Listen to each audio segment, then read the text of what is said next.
Hello, this is the Stories Beside channel. I release videos every day for you. Subscribe and click the bell. Kelly was running off her feet, and all Sophia's mom made her do was change her clothes 10 times. No, that's not what the woman was saying. Every time her daughter came out in a different look. And now, what is it that you don't like? Kelly was angry. It's not dignified. Mom, I'm going to be a nurse, not a company director, sighed the girl. Sophia rolled her eyes all the more. The people who hire you need to see that you're responsible about everything, including your choice of costume. And besides, you're not a nurse, you're a nurse. Kelly sighed and went to change. Only when there wasn't much time left. Sophia took pity and let her daughter go.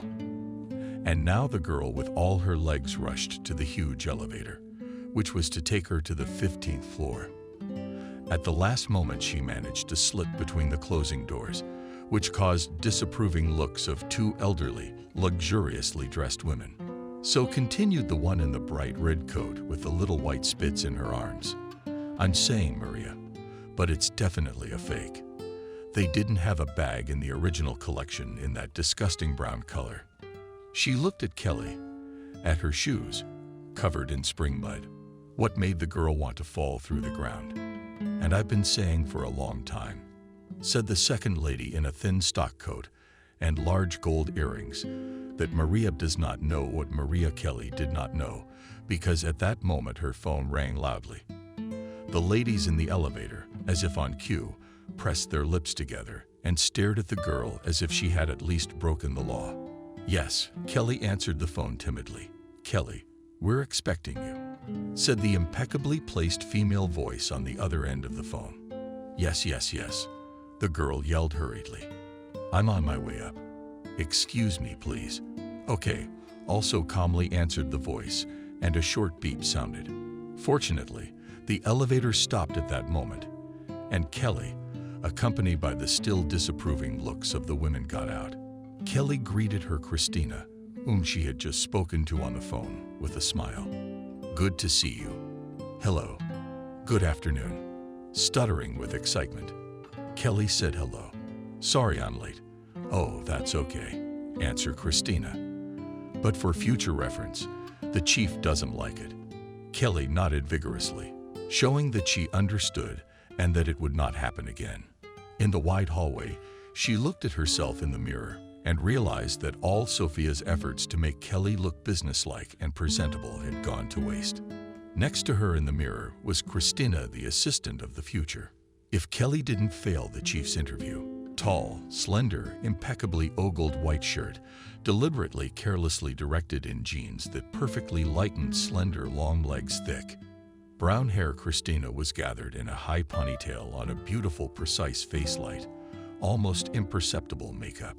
She was probably a little older than Kelly.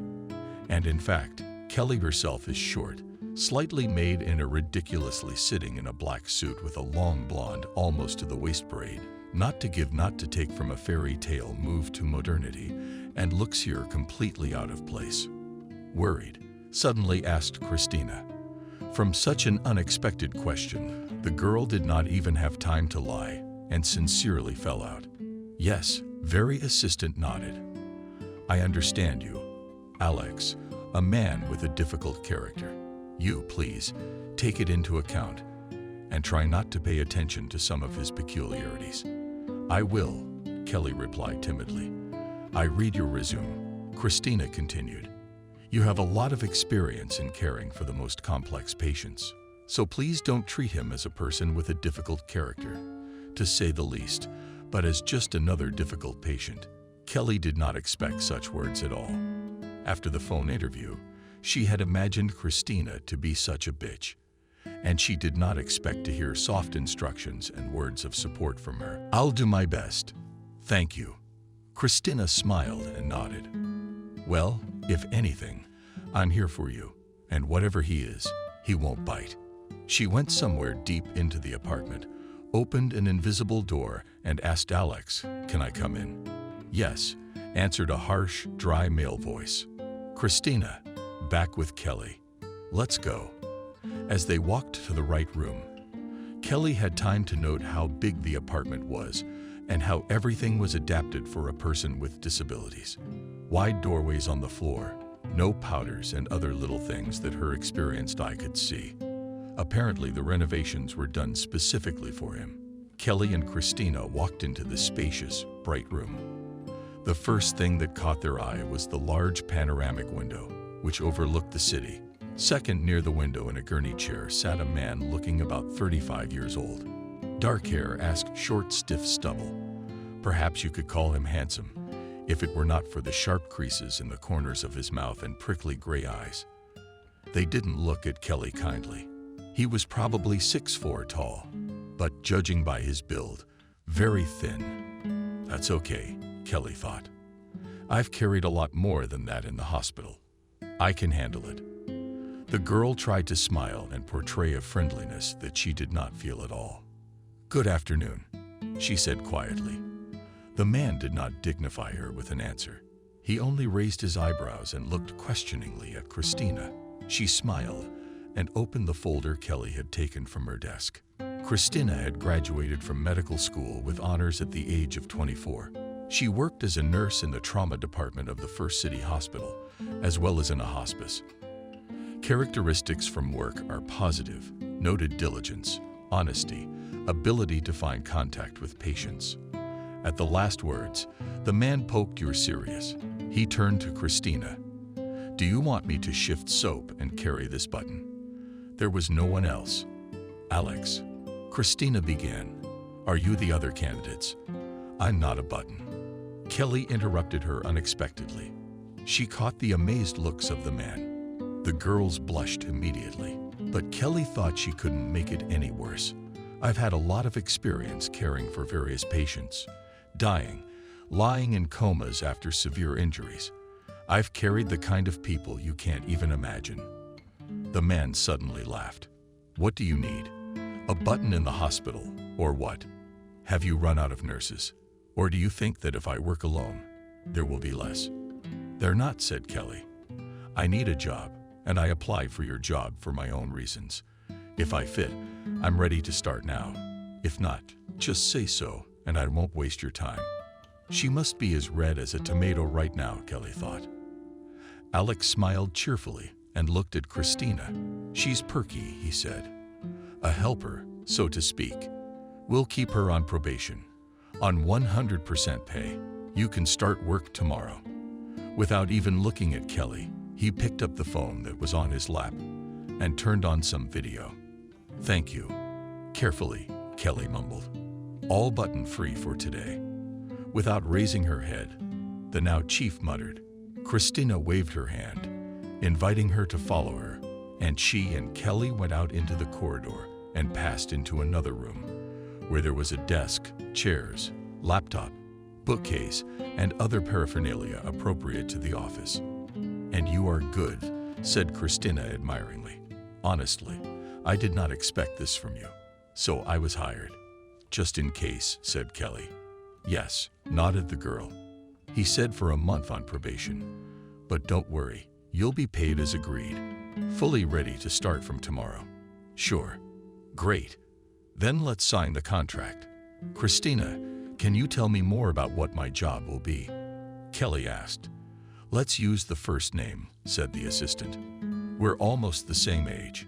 Kelly nodded. "So," Christina continued, "strictly speaking, your qualifications as a nurse are a bit too much. Mostly, it's just the caregiver's duties. Walking, bathing, changing clothes, and things like that. By the way, about moving from the chair to the bed to the bathroom, and all that. Don't worry, the chief's just kidding. In fact, the whole house is equipped with a hoist. A kid can handle it there too." Kelly nodded. From what she'd already seen of the apartment, it would be strange if they hadn't installed elevators. Of course, you'll be doing some of the nursing duties too.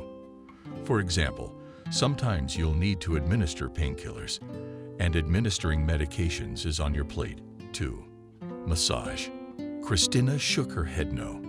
There's a special person for that. Well, I think I told you everything. The schedule, payment arrangements, and everything else is here. She held out a folder to Kelly.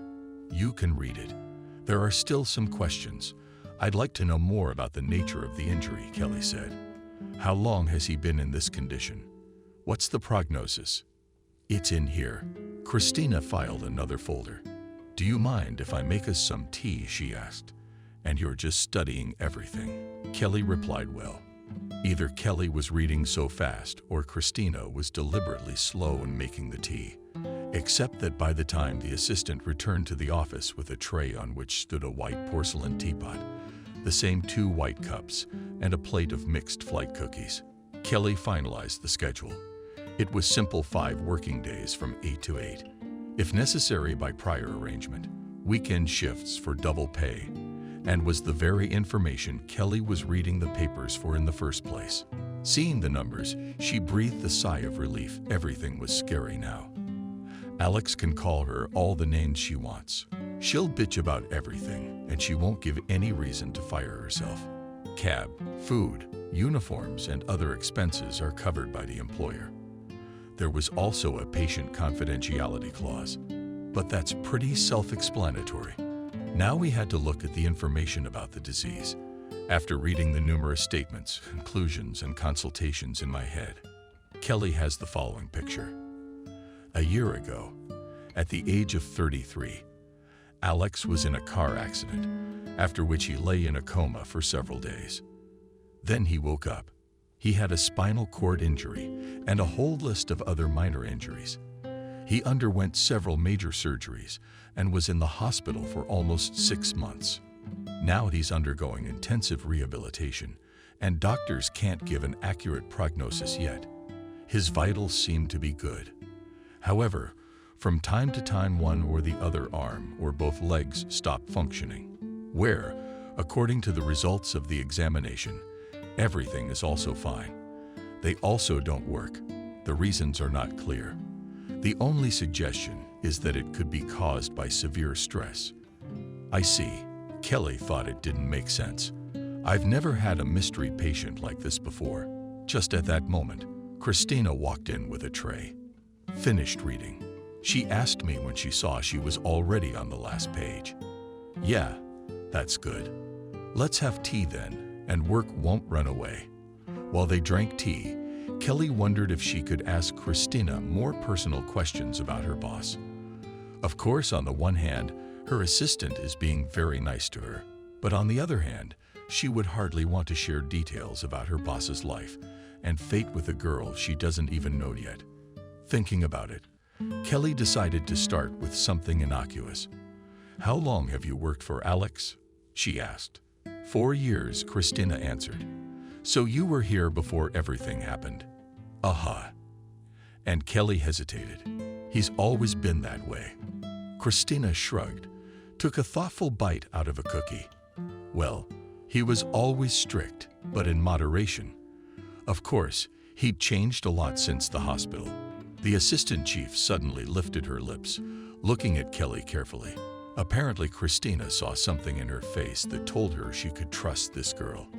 He's afraid of looking weak more than anything else in the world. I think that's why he acts like a jerk sometimes, to put it mildly, afraid of being pitied and ready to evoke any other feelings, as long as it's not pity. Kelly frowned. In her opinion, Alex is just a rich, spoiled major who is angry at everyone and everything because of his helplessness. However, she did not voice it aloud. Having discussed with Christina the remaining nuances, they signed the contract, after which the assistant escorted her to the doorstep for tomorrow. Smiling, Christina said, "I'm really glad you're going to work for us." "I'm glad too." "See you tomorrow," Kelly replied. She drove home with her heart drinking itself up with joy, fear, and anticipation. Strangely, her mom hadn't even called once, although Kelly thought Sophia would tear up her phone. Probably thinks the interview isn't over yet and is afraid to distract her daughter. That's okay. The stronger her emotions will be when Kelly rings the doorbell and tells her everything in person. Tony has probably gotten home from school by now too. Before going home, Kelly wrapped up at the candy store and bought a huge cake with peaches and caramel. It was insanely loved. Her mom and her brother. Except her dad couldn't stand that flavor combination. What difference does it make? The bakery was fancy and the cake was expensive, but Kelly decided it was worth the splurge. After all, for the first time in a long time, their family was finally getting lucky. Well, Sophia seemed to open the door before her daughter could even press the bell button. Instead of answering, Kelly showed the cake. Got it.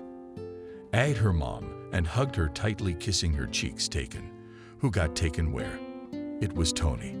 Of course, as always, skinny and long in his regular t-shirt with some characters on it. Kelly felt a special fondness for her little brother for some reason. I've got a new job, she said. Put the kettle on. Oh, good for you. The brother replied and went into the kitchen. First, everyone eats soup, Sophia said sternly. And then, of course, tea. After the flight, cookies to eat. Especially did not want to, but it was impossible to offend Mom and refuse the family dinner. Kelly, obsessed with soup, began to tell everything in detail. It turns out that you will be courting a harmful rich man. Say, brother. It's just like that movie. What movie? Sophia asked, surprised. I don't remember the name, shrugged his shoulders. We watched it in English with subtitles. The main thing is that in the end, Kelly has to marry this billionaire. He's not a billionaire, Kelly said. He's just wealthy. Aha, replied the brother. Personal assistant, nurse, massage therapist. Huge apartment tailor-made for him. Just wealthy. Anyway, said the sister, I won't marry him. I'd rather marry a crocodile. He'll probably have a nicer temper. Enough, kids, Sophia interrupted them. We have a beautiful day today. Let's not spoil it with your bickering. Besides, Kelly has her first day of work tomorrow, and Tony has school. Let's have tea and go to bed early. Everyone should be well rested. The brother and sister looked at each other, but didn't argue. When the tea party was over, Tony ran off to his room, and Kelly and her mother cleared the table. Sophia asked worriedly, Is he really that scary? Who's Mom? I don't get it. Kelly, thinking about something of her own. Well, that crocodile of yours. Kelly shrugged. Kelly, Sophia took her daughter's hand and looked intently into her eyes. If things get bad, quit without a moment's hesitation. We'll manage somehow. I don't want you to be humiliated by some busybody rich guy, even if he pays well. Kelly suddenly felt ashamed. She remembered the lengths her mother had gone to for her and her brother after her father left. How could she, Kelly, have the right to complain and turn up her nose after all that? Because that billionaire crocodile had said the wrong thing to her. She tried to smile as sincerely as possible. Mom, don't worry, it's gonna be okay. I'll have that crocodile up and running in no time. You know, I've had more patience than that. That's where he will sit at my place. She shook her hand and shook a small but strong fist. She and her mother laughed. When the door closed behind the girls, Alex to the circus, they said. And this girl really managed to surprise him. Even amused him a little when she came in here in that ridiculous costume with a scythe, like from the fairy tale, with big round black eyes halfway down her face. He thought the button would run out of this room in a minute. And then she gives it to him. And just a little over a year ago, his life was completely different.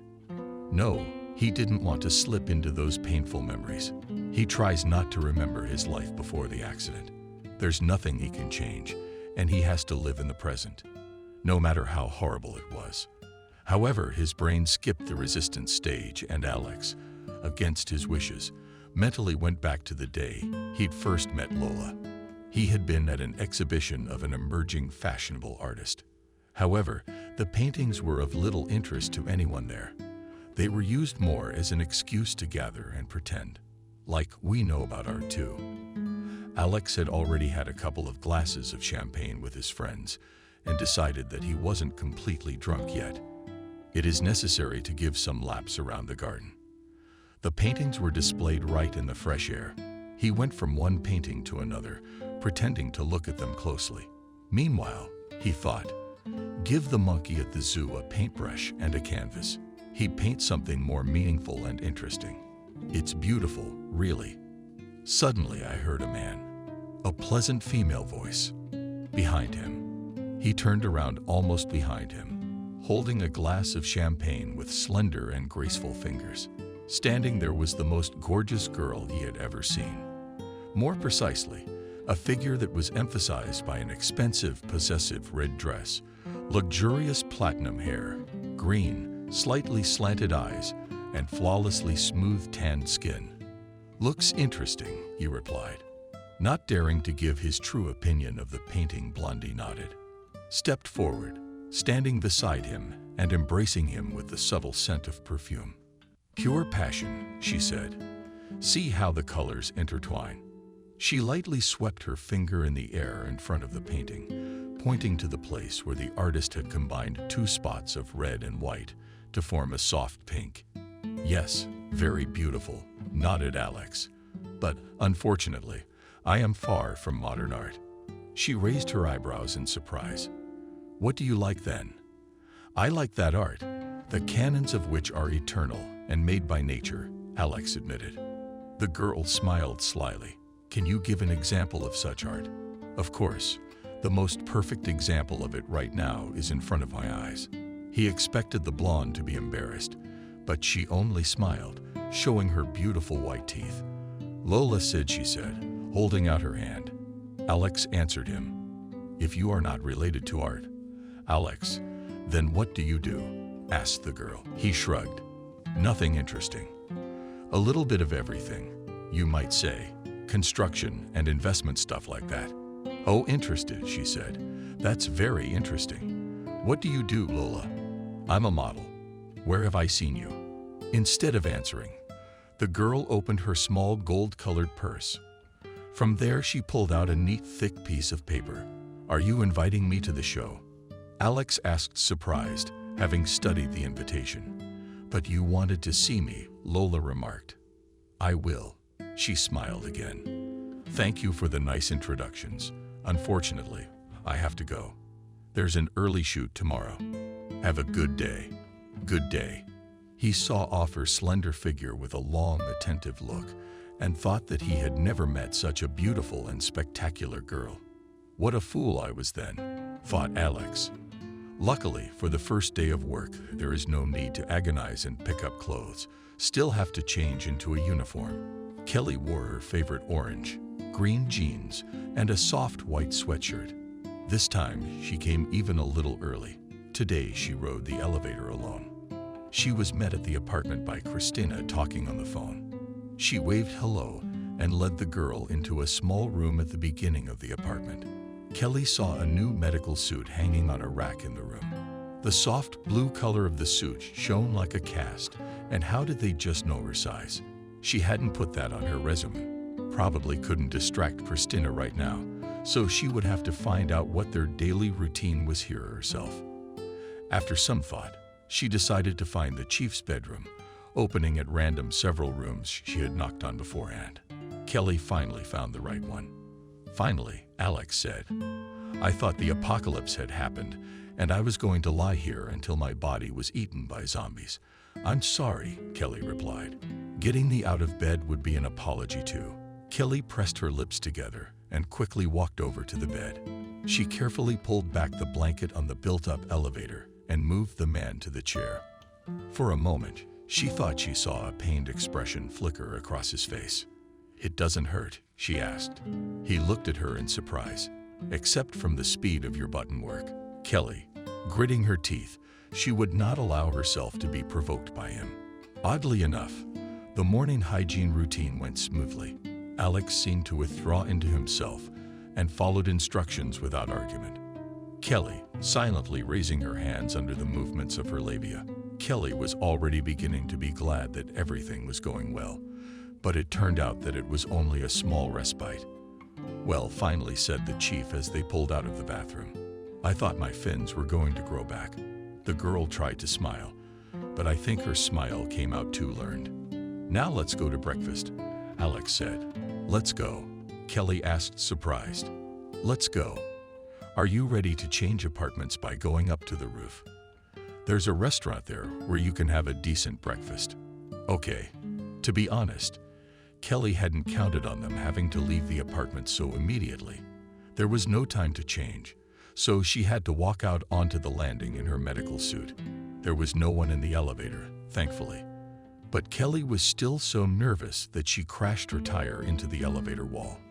"Easy on the turns, Button. I know I can't walk, but that doesn't mean you can give me a car accident on my first day. I'm sorry." Kelly squeezed the arms of the chair so hard her fingers sought her.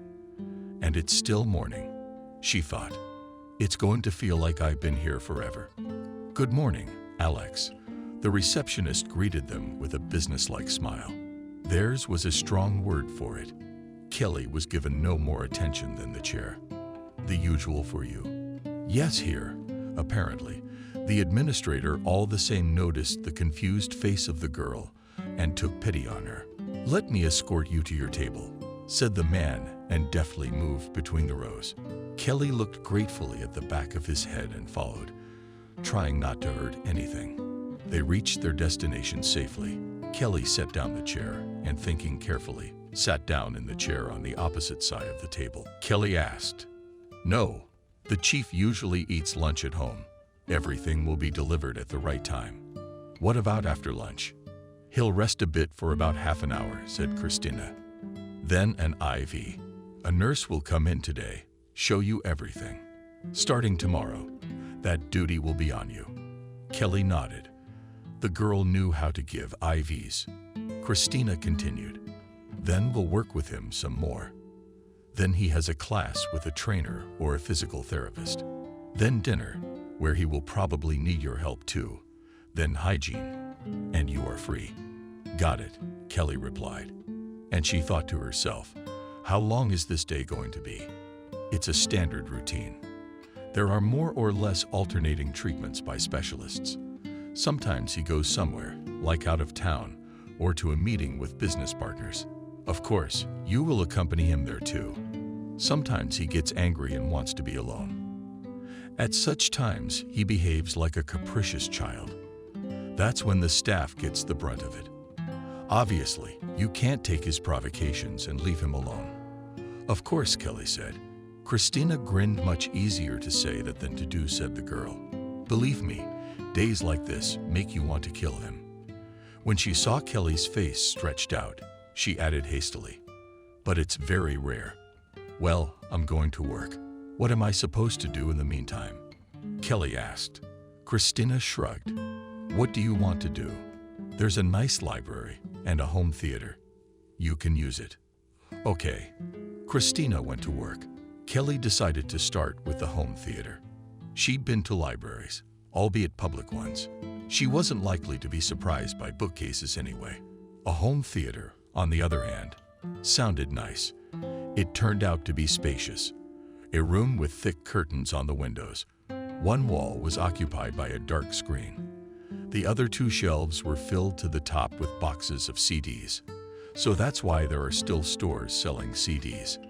At the expense of the crazy rich, Kelly thought. Everything has been on the internet for a long time. Against the wall opposite the screen was a long beige couch, padded with some kind of soft fabric that looked like velvet. Kelly sat on it comfortably. That's probably how Alex spends his evenings. They move him from the chair to the couch and make him comfortable. Friends or family sit on either side of him, and they watch a movie. Whether he has a family, a wife, children, she hasn't seen anyone yet, and Christina hasn't mentioned either. Probably, if they lived in the same apartment with him, Kelly would have seen them many times already, though maybe his wife and kids are on vacation somewhere. That's none of her business, though. It's her friends. Although that kind of temper and temper tantrums aren't exactly conducive to making friends. But most likely, such people as the chief allow himself a boorish attitude only with service personnel. And with those of his status, he is the soul of the company. I wonder what he's watching. Pensively muttered Kelly, reluctantly getting up from the soft couch in such a semi-dark room. Comfortable couch and still want to sleep. What would the chief say if he found out that the nurse had fallen asleep in his home theater on her first day of work? Kelly didn't want to imagine it, so she walked along the long shelves. Mostly there stood the classics of cinema, categorized by genre, by creep and country. The first thing the girl paid attention to were westerns. Well, of course, you have to show how cool you are. Action movies are too easy on the plebeians. Westerns are noble. But the next shelf was filled with action movies, and Kelly was even a little ashamed of her hasty conclusions. The longer she studied the discs, the harder it was to draw any conclusions about the owner of the house. Everything seemed to be here. Kelly found adaptations of her favorite novels by Jane Austen, Charlotte Bronte, and Emily Bronte, and other writers. There were fantasy, cycles, and series, old and new, comedies and horror. When he has time to watch it all or just collects on the principle that there was. By the way Kelly, and not particularly knowledgeable about it. Are you going to be a button? Suddenly the chief asked, advancing a menu toward her. Kelly shook her head. Nothing, I ate at home. And what fall at your house for breakfast? Oatmeal. Not bad. At that time, a waiter came to the table. He put in front of Alex a plate with some incomprehensible, gray, greenish, and greenish mass. The chief followed Kelly's surprised look at some very healthy, but not tasty food.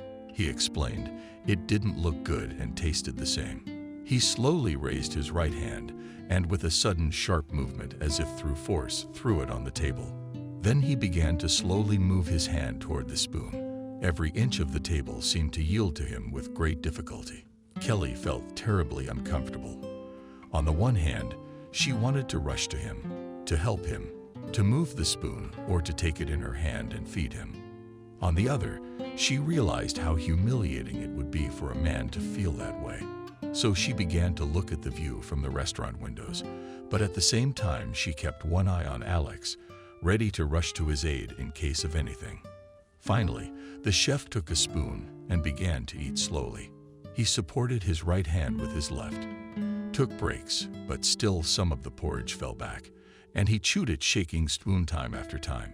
All done with breakfast, he said, and leaned back. Kelly saw that his forehead was glistening with sweat. Let's go back.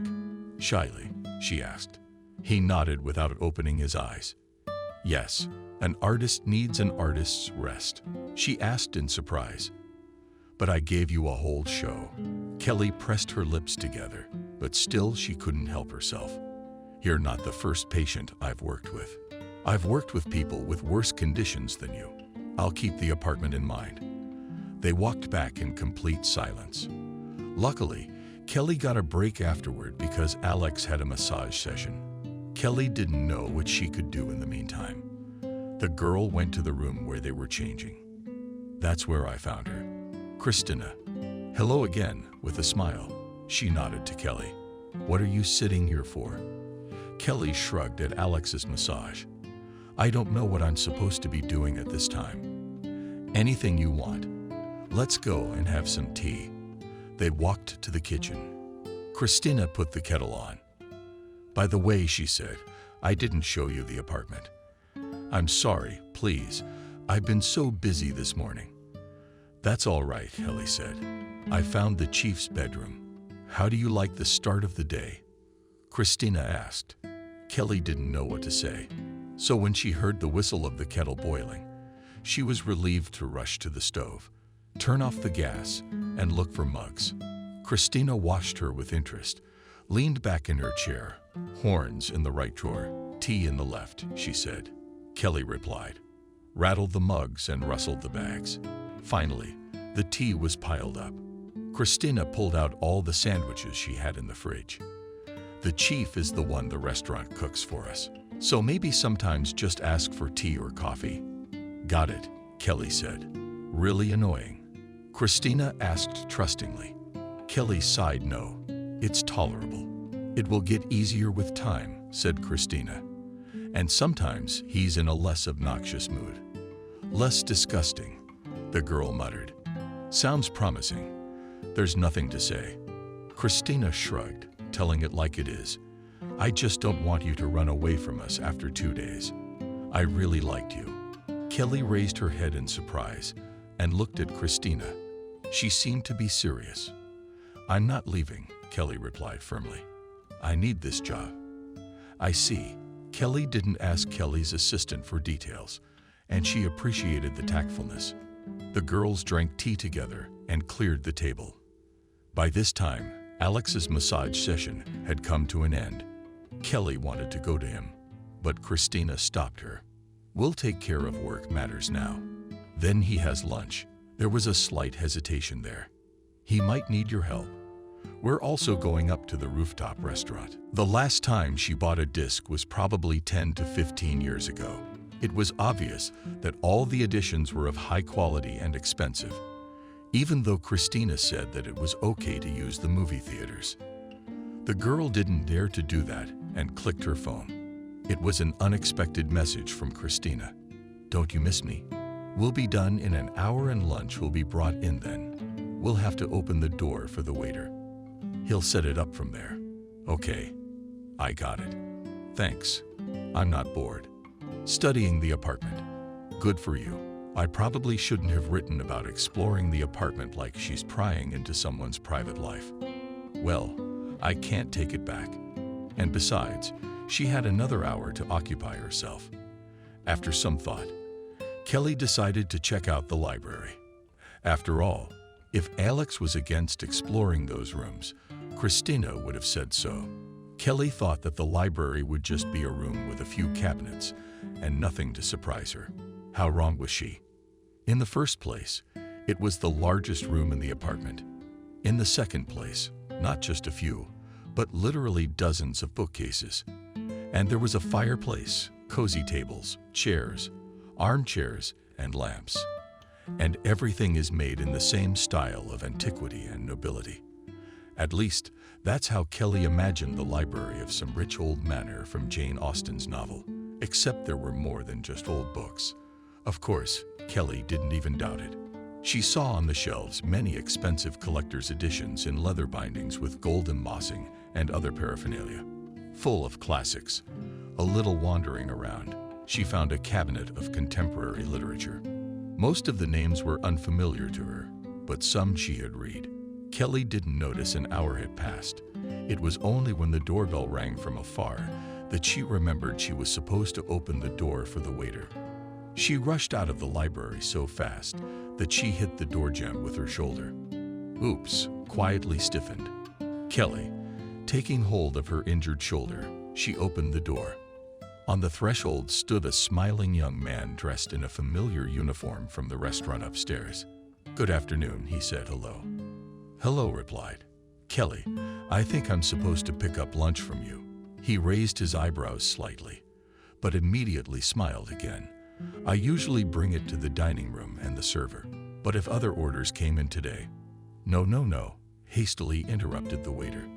Kelly and blushed thickly. "I'm sorry, it's my first day." "Yes, I'm told you know everything. Come in, please."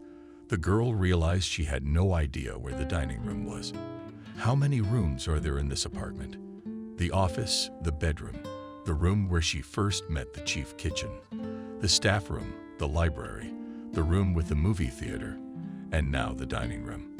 Probably the apartment she and her mom and brother live in is about 10 times smaller than the local library. Apparently the waiter, unlike Kelly, knew exactly where everything was, because he strode confidently down the hall, pushing a loaded cart in front of him, which, however, went easily and almost silently. The guy opened the door, rolled his precious cargo in, and wanted to close it behind him. But Kelly suddenly asked, "Can I come with you?" "I'd like to see it, please. My name is Jack, by the way." "Nice to meet you, Kelly." She carefully stood a little distance from the table so as not to disturb Jack's work. He was setting the table with deft pointing motions, as if he were performing a dance or preparing to perform a magic trick. Kelly was suddenly horrified to find that a mountain of appliances had grown on the table. Alex could barely handle a spoon this morning. How is he going to deal with these knives and forks? And what is the worst, Kelly realized that she herself does not understand what device is intended for what. And if she was asked to help, she wouldn't know which fork to give. Surely the chief wouldn't miss an opportunity to make a clear remark about it. Maybe ask Jack to give her a short lecture on appliances. But apparently the waiter didn't have time after he finished. The young man smiled at Kelly. and flew out of the dining room with frightening speed, deftly carrying the emptied cart. Kelly didn't dare to stop him. "All right," thought the girl doomedly.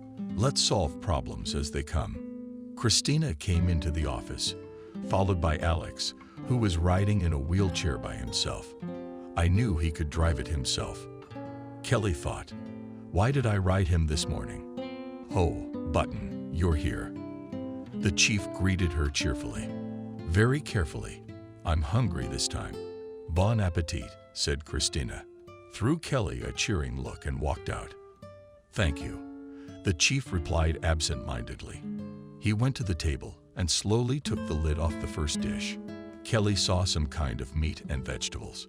"So you will stand there and watch?" Alex asked. "Sit next to me. I need to practice eating on my own, but my hands are not always obeyed. And at such moments your task is to catch falling devices and spoon-feed me like a baby." He seemed to say it casually and cheerfully. But Kelly thought for a second that he sounded bitter and frustrated at his own helplessness.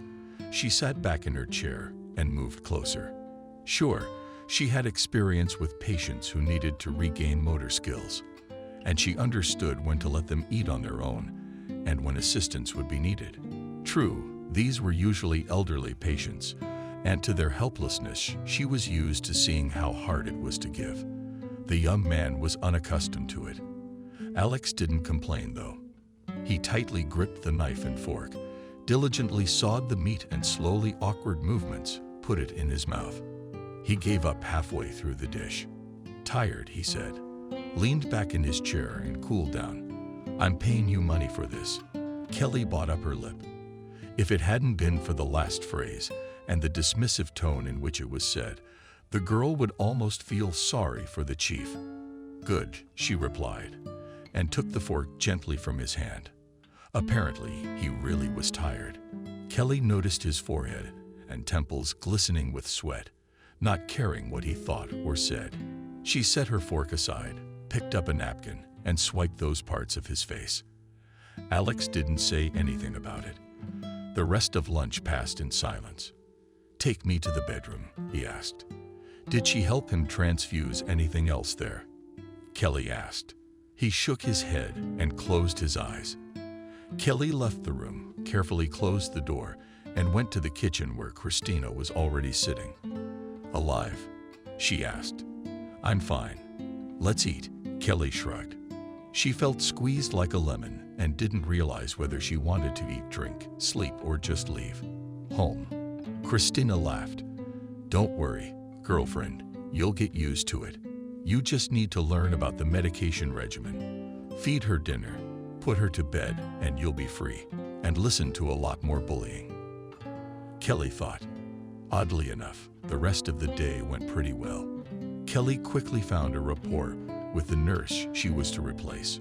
She liked Lola's knowledge, and the woman gave her a quick and clear schedule. Kelly what appointments to make and when to make them. After that, Alex and Christina worked again. Then it was dinner, where the chief no longer tried to eat on his own and was fed by Kelly. Then a bath and tucked into bed. Of course, there had been some sarcastic comments, but Kelly had already let them pass. At least, she tried to pretend not to. "You'll come tomorrow?" Christina asked her as she walked her to the door. "I will," Kelly replied. Was the button stronger than he thought? Of course, it was too early to make a final judgment. She might not show up tomorrow. He suddenly caught himself thinking that he would be sad if she didn't show up, probably because it was so amusing to watch her reaction. The way she smoked her eyebrows in a ridiculously childish way and pressed her lips together. He suddenly remembered Lola's facial expressions, the way she pouted her lips when she pretended to be dissatisfied with something, though at first she seemed content with everything. That's what he'd liked about her at first, her cheerfulness. Although cheerfulness was not a noble word for Alina in general. In her, he liked rather a certain contentment with life. Everything was going well in her life. She was going like a queen. As promised, Alex went to a fashion show. There Lola won him over. She walked down the runway like a goddess. He saw with what admiration men look at her and what envy is read in the eyes of women. She stood out from everyone around her, and he realized that he wanted to have her for himself so that everyone around him would know that this woman was his. He approached her after the show. He had never seen a more beautiful sight in his life, said Alex.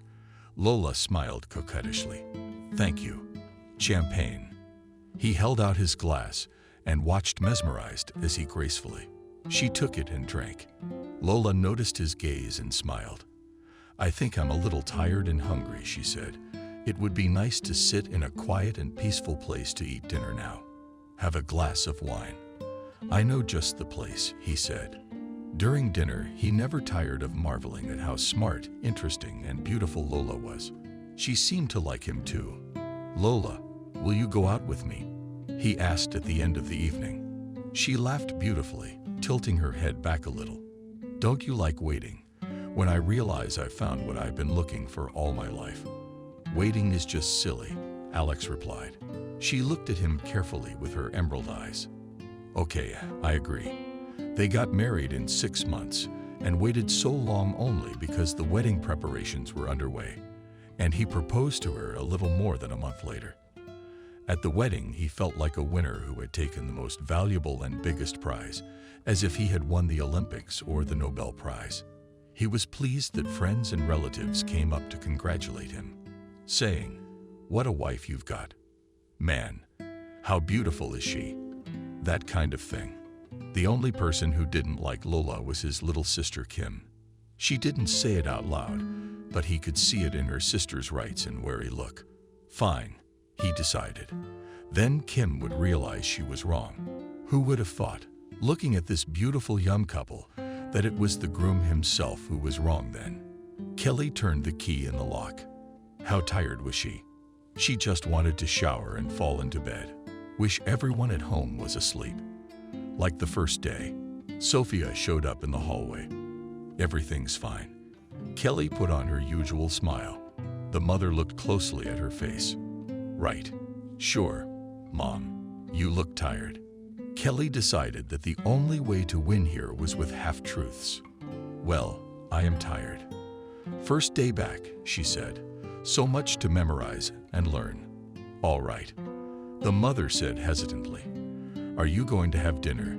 Kelly shook her head negatively. No, I ate there. The youngest is at home. Where else would he be? Sitting around playing as usual. Kelly nodded. Mom, I'm sorry. I'm really tired. I'm going to go to bed in the shower. Sophia took another careful look at her daughter, sighed, but said nothing. When Kelly finally made it to bed and climbed under the covers, she felt her whole body and especially her brain buzzing. She was horrified to think that tomorrow she would have to go back there again and interact with the horrible, nasty, boorish Alex again. He would humiliate her, call her a button, revel in his power, and the fact that the girl wouldn't be able to say anything back to him. I won't go, she thought. I'm not going anywhere. I'll go back to the hospital, and they'll welcome me with open arms. I'll go part-time. I'll get another part-time job. Of course, I won't be home, but that's what I was going for. Kelly wasn't worried about how tired she'd be. She was. About how there'd be no time for a personal life. It was a pace she had long since gotten used to. The girl thought about the fact that her mother and brother would be left without her attention. Her brother's 16. He needs a watchful eye. And Mom can't manage the house by herself anymore either. She needs help. And most importantly, even if Kelly picks up all the part-time jobs she can, the sum total won't compare to what she'll get from one job. Kelly clammed up. She didn't want to remember why she needed the money. However, the tired mind, in addition to her will, had already transported all the memories. To be exact, to a specific day 8 years ago. Kelly had been 16 at the time. She was on her way home from school that day. It was spring, and despite the approaching exams, she was in a great mood. She imagined coming home from school and telling her parents about her progress. She sensed something wrong in the stairwell. The door to the apartment was open, and a strange, howling sound was coming from there. For a few seconds, Kelly became frightened. She thought about running away, calling the neighbors or calling the police, or then there were already police. However, the girl thought of her family and resolutely stepped inside. There was no one in the hallway, but it was clear that the strange howling sound was crying, and it was definitely coming from the kitchen. Mom called out to Kelly, going into the kitchen. Sophia was there. She was sitting helplessly on a chair, dropping her head on the table and covering it with her hands as if trying to protect it from something. Tony was standing next to her, looking confused, judging by his shirt and pants. He hadn't changed after school, though his classes were ending earlier than Kelly's. He was fearfully stroking his mother's hair and shoulders. Then the boy saw his sister. Relief was reflected on his face. "What's wrong?" Kelly asked. Sophia looked up. "Daddy?" Kelly asked. Did something happen to Daddy? Her heart sank to the bottom of her throat, and her mind was spinning with dozens of possibilities. He was hit by a car at work. A concrete slab fell on him while he was walking past a construction site. He was shot in the street. "We have thrown suddenly," sharply and firmly answered Tony. The mother stopped crying that, not believing what she had heard, Kelly asked. Sophia smiled. "If he had just left us, that would have been half the trouble." "Mom, what? What are you guys even talking about?" The mother sighed. Kelly sighed. Kelly sat down on a chair. Her brother looked at her and walked around the chair too, and sat down next to her. Sophia wiped her tears and looked at the children seriously. "Your father and Robert. I've known about it for a long time. He's always had a passion for gambling. Even before we were married. It didn't seem like a big deal to me then. Especially when Kelly was born, he promised to quit. And indeed, over the years, he more or less did. Of course, I suspected that he was a gambler from time to time, but not much. You found out he was gambling, and you had a fight." The daughter assumed the mother. "No, it's much worse than that. He lost, very badly, owed a lot of money to serious people." Sophia's lips quivered. Kelly looked at her mother and could not believe that this conversation was really happening. "And he ran away," finished the mother.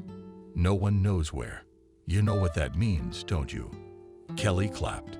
She was only 16. She understood. "We'll have to pay his debts." Mother nodded. "There's a lot there, a lot." From that moment on, their quiet, happy life came to an abrupt end. Strangely, up until then, Kelly had thought their family had been doing well. They did not live very rich, but not worse than others. Now her mother had to take a second job. She was hardly ever home. All the money went to pay her debt. Kelly had to take over the upbringing of 8-year-old Tony. After medical school, she took a job as a night shift nurse. And then came those endless years of constant hard work and monthly payments to cover the debt they didn't create. My father never showed up. As time went on, Mother's health deteriorated from the hard work. She couldn't work so much anymore. So Kelly persuaded her to stay in one job. Tony found some part-time work on the internet too. What was he doing? Kelly didn't really understand, but at least his little brother had enough for his own wants, and sometimes he gave the family some money. Of course, Kelly had no time for a personal life. She lived only on the thought of repaying her debt, of taking the burden off their family. There were no other dreams of purpose in her life. The next week just passed, the cup of patience slowly overflowing. Sometimes in the bathtub, she thought about how she would now grab the chief from behind, by the neck, bend down sharply so that his face was submerged in the water, and hold him like that for at least 5 minutes, or preferably all 10.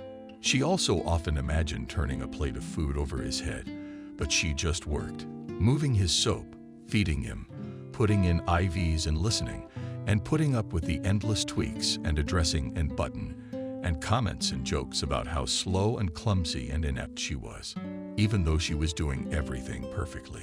Finally, the weekend came, and most importantly, Kelly received her paycheck for the week, apparently realizing that they don't keep staff for long anyway. Christina counting everyone for each week's pay brought Kelly some joy. She even tried to calculate how long she would need to work for her to pay off her debt. But her tired brain refused to calculate. "What are your plans for the weekend?" Sophia asked her daughter on Friday night. She was going to visit an elderly relative who was Kelly and Antosh's great aunt or second cousin. Tony was going camping with the class all weekend. Kelly realized, need to tell her mother something to rim some more so she wouldn't guess how much. "Daughter, you're probably going out with your girlfriends," Kelly said carelessly. "I don't know yet. In fact, she was just sleeping." How nice it was not to have to get up on an alarm clock and drive to the rich tyrant's house to listen to his grousing and bullying all day. To be able to just lie in bed, to lie in bed indefinitely. Of course, in the end she got up sluggishly, had breakfast with what was left of last night's dinner, then watched some TV series, and she was perfectly content with that for Saturday night. The girl decided that she was probably more or less rested and energized. Maybe she could go out with the girls tomorrow. Kelly thought, "I'll write to her and 3 of her classmates who were in medical school together." Kelly had her own messenger group and wrote. The girls responded quickly and agreed to meet tomorrow. How long had it been since we'd seen each other? She finally went to bed with joyful anticipation of tomorrow. Especially the meeting was in the afternoon, and again it was possible to sleep longer, but it was not possible to sleep. At 6 o'clock she was awakened by the phone ringing. Understandably, on Sunday they would only call this early if something was wrong. So Kelly quickly picked up the phone, dreading the thought of what could have happened to Mom or Tony. "Yes, Kelly, I'm sorry." She heard Christina's guilty voice. Christina. Kelly checked the date and time. No, she definitely had the day off today. She couldn't have gotten anything wrong. "What's wrong?" Christina sighed. "The chief is going out of town today, while it's a business meeting with his partners. And it's also all going to be at the complex where they're going to give him all sorts of wellness treatments." Sleep had left Kelly, probably because she hadn't woken up yet. She said the following: "Well, let him go. I don't care. He needs a nurse there, Kelly. It's written in my contract that I have to give at least 48 hours notice for unscheduled absences." Christina sighed. "I know, he gave me a half-hour notice too. And that's why you're double the salary you were supposed to get for overtime. It's doubled. You're telling me I'm gonna get paid 4 times what I normally get paid. Is that how you ride with Hope?" The assistant asked. "I am." "Good. Give me your address. Will the driver pick you up?" Kelly sighed and gave the address. "Great. It'll be here in 20 minutes, Christina said. "Thank you, Kelly. You are the best." Kelly sat up on the bed. Her body and mind strongly objected to being up so much, but some part of her brain was screaming the one word money. "Okay," Kelly muttered to herself as she went to the bathroom. "The more money I get out of this creep, the less I'll have to work for him." She took a quick shower, brushed her teeth, gulped down a glass of tea and a sandwich, and almost immediately the driver called. As they drove to the chief's apartment, Kelly thought it was unlikely that he had scheduled a meeting with business associates at 500 on a Sunday. Surely they must have arranged it at least last night on purpose. He'd said so late to make fun of her. Oh, finally, the button showed up. Alex greeted her. He was half lying in bed, reading something on his laptop. I mean, he's got his hands right now. And he looked perfectly content. Kelly gathered all the will in a fist and remained silent. "What clapping your big eyes?" Alex asked, shifting me and taking me to breakfast. "I'm going to have to force your laptop out." Kelly thought, "Of course you would have moved it a long time ago, if you hadn't pretended to be busy." "Well," suddenly smiling, said Kelly. She carefully but sharply snatched the laptop from the chief's hands, slammed the lid, and put it on the table. Then quickly, before the man had time to regain his senses, threw back the blanket and, grabbing it in a hoist, transferred it to a chair. From surprise, Alex did not say a word.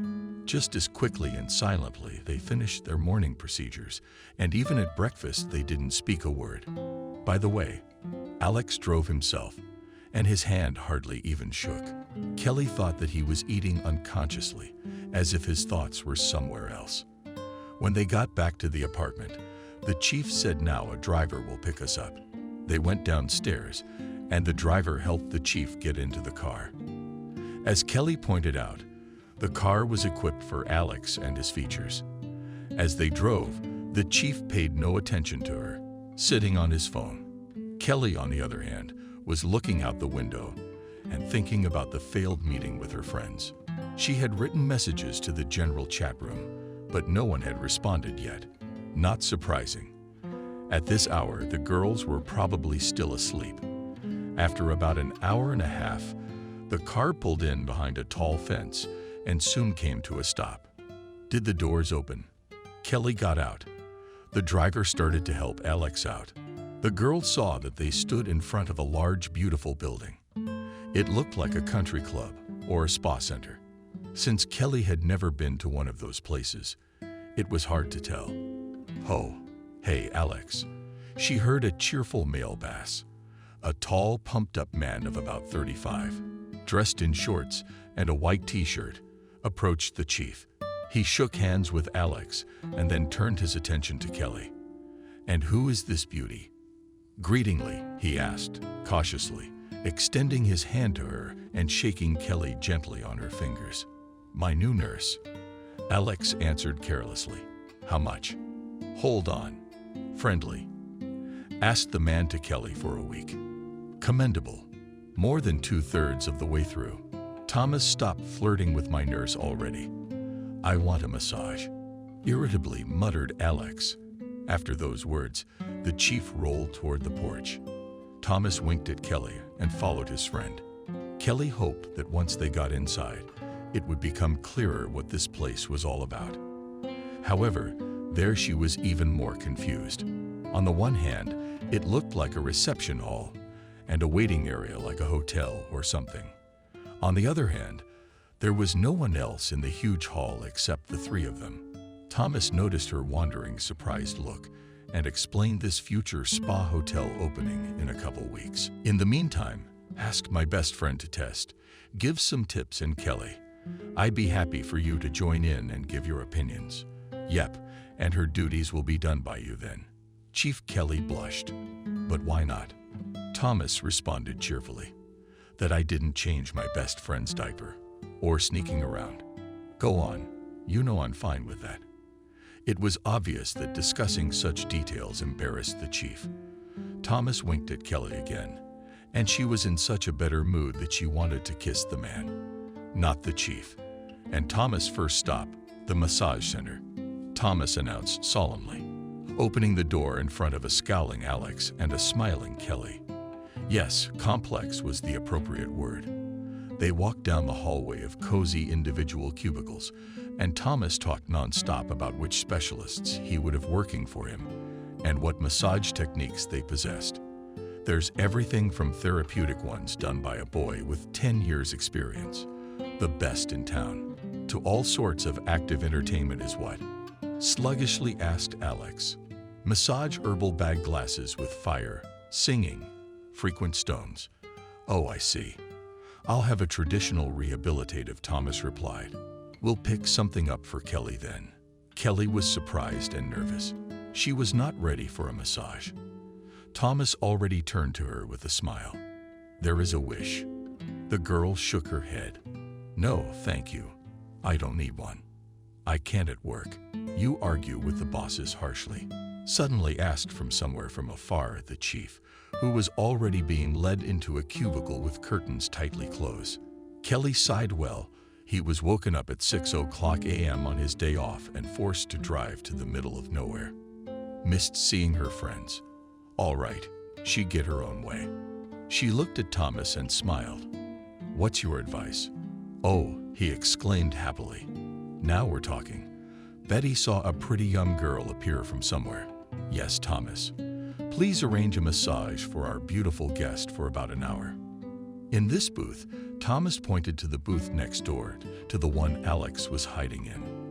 "I'll need to get your opinion as I go along," he explained. The cubicles were cozy and fully enclosed. Kelly undressed and lay down on the couch. Betty asked, "What are we going to do?" "I don't know," Kelly replied. I want to do something out of the ordinary. Let's have your choice. Are you allergic to herbs? The woman asked. No. Great, then we'll have an herbal pouch massage. I promise you'll remember it for a long time. Betty took her time lighting the candles. Incense turned on some quiet, peaceful music. Kelly, somehow relaxed. It was as if she was disconnected from the rest of the world. She didn't even care that the hated boss was in the next cubicle. Soft but dense cloths and sacks touched her back. It smelled pleasantly of herbs. What do you think? 10 minutes later, she heard Thomas's voice. It's fine. Thank you. Then I won't interrupt you again. You're welcome.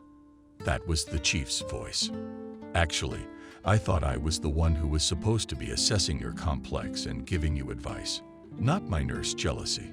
Thomas whispered affectionately. I'll lead you to it. He could be heard walking away towards his friend's stall, and soon they were discussing something. It was not exactly audible what the conversation was about. Till didn't really listen. She tried to switch off and enjoy the massage to the fullest. The remaining time passed unnoticed.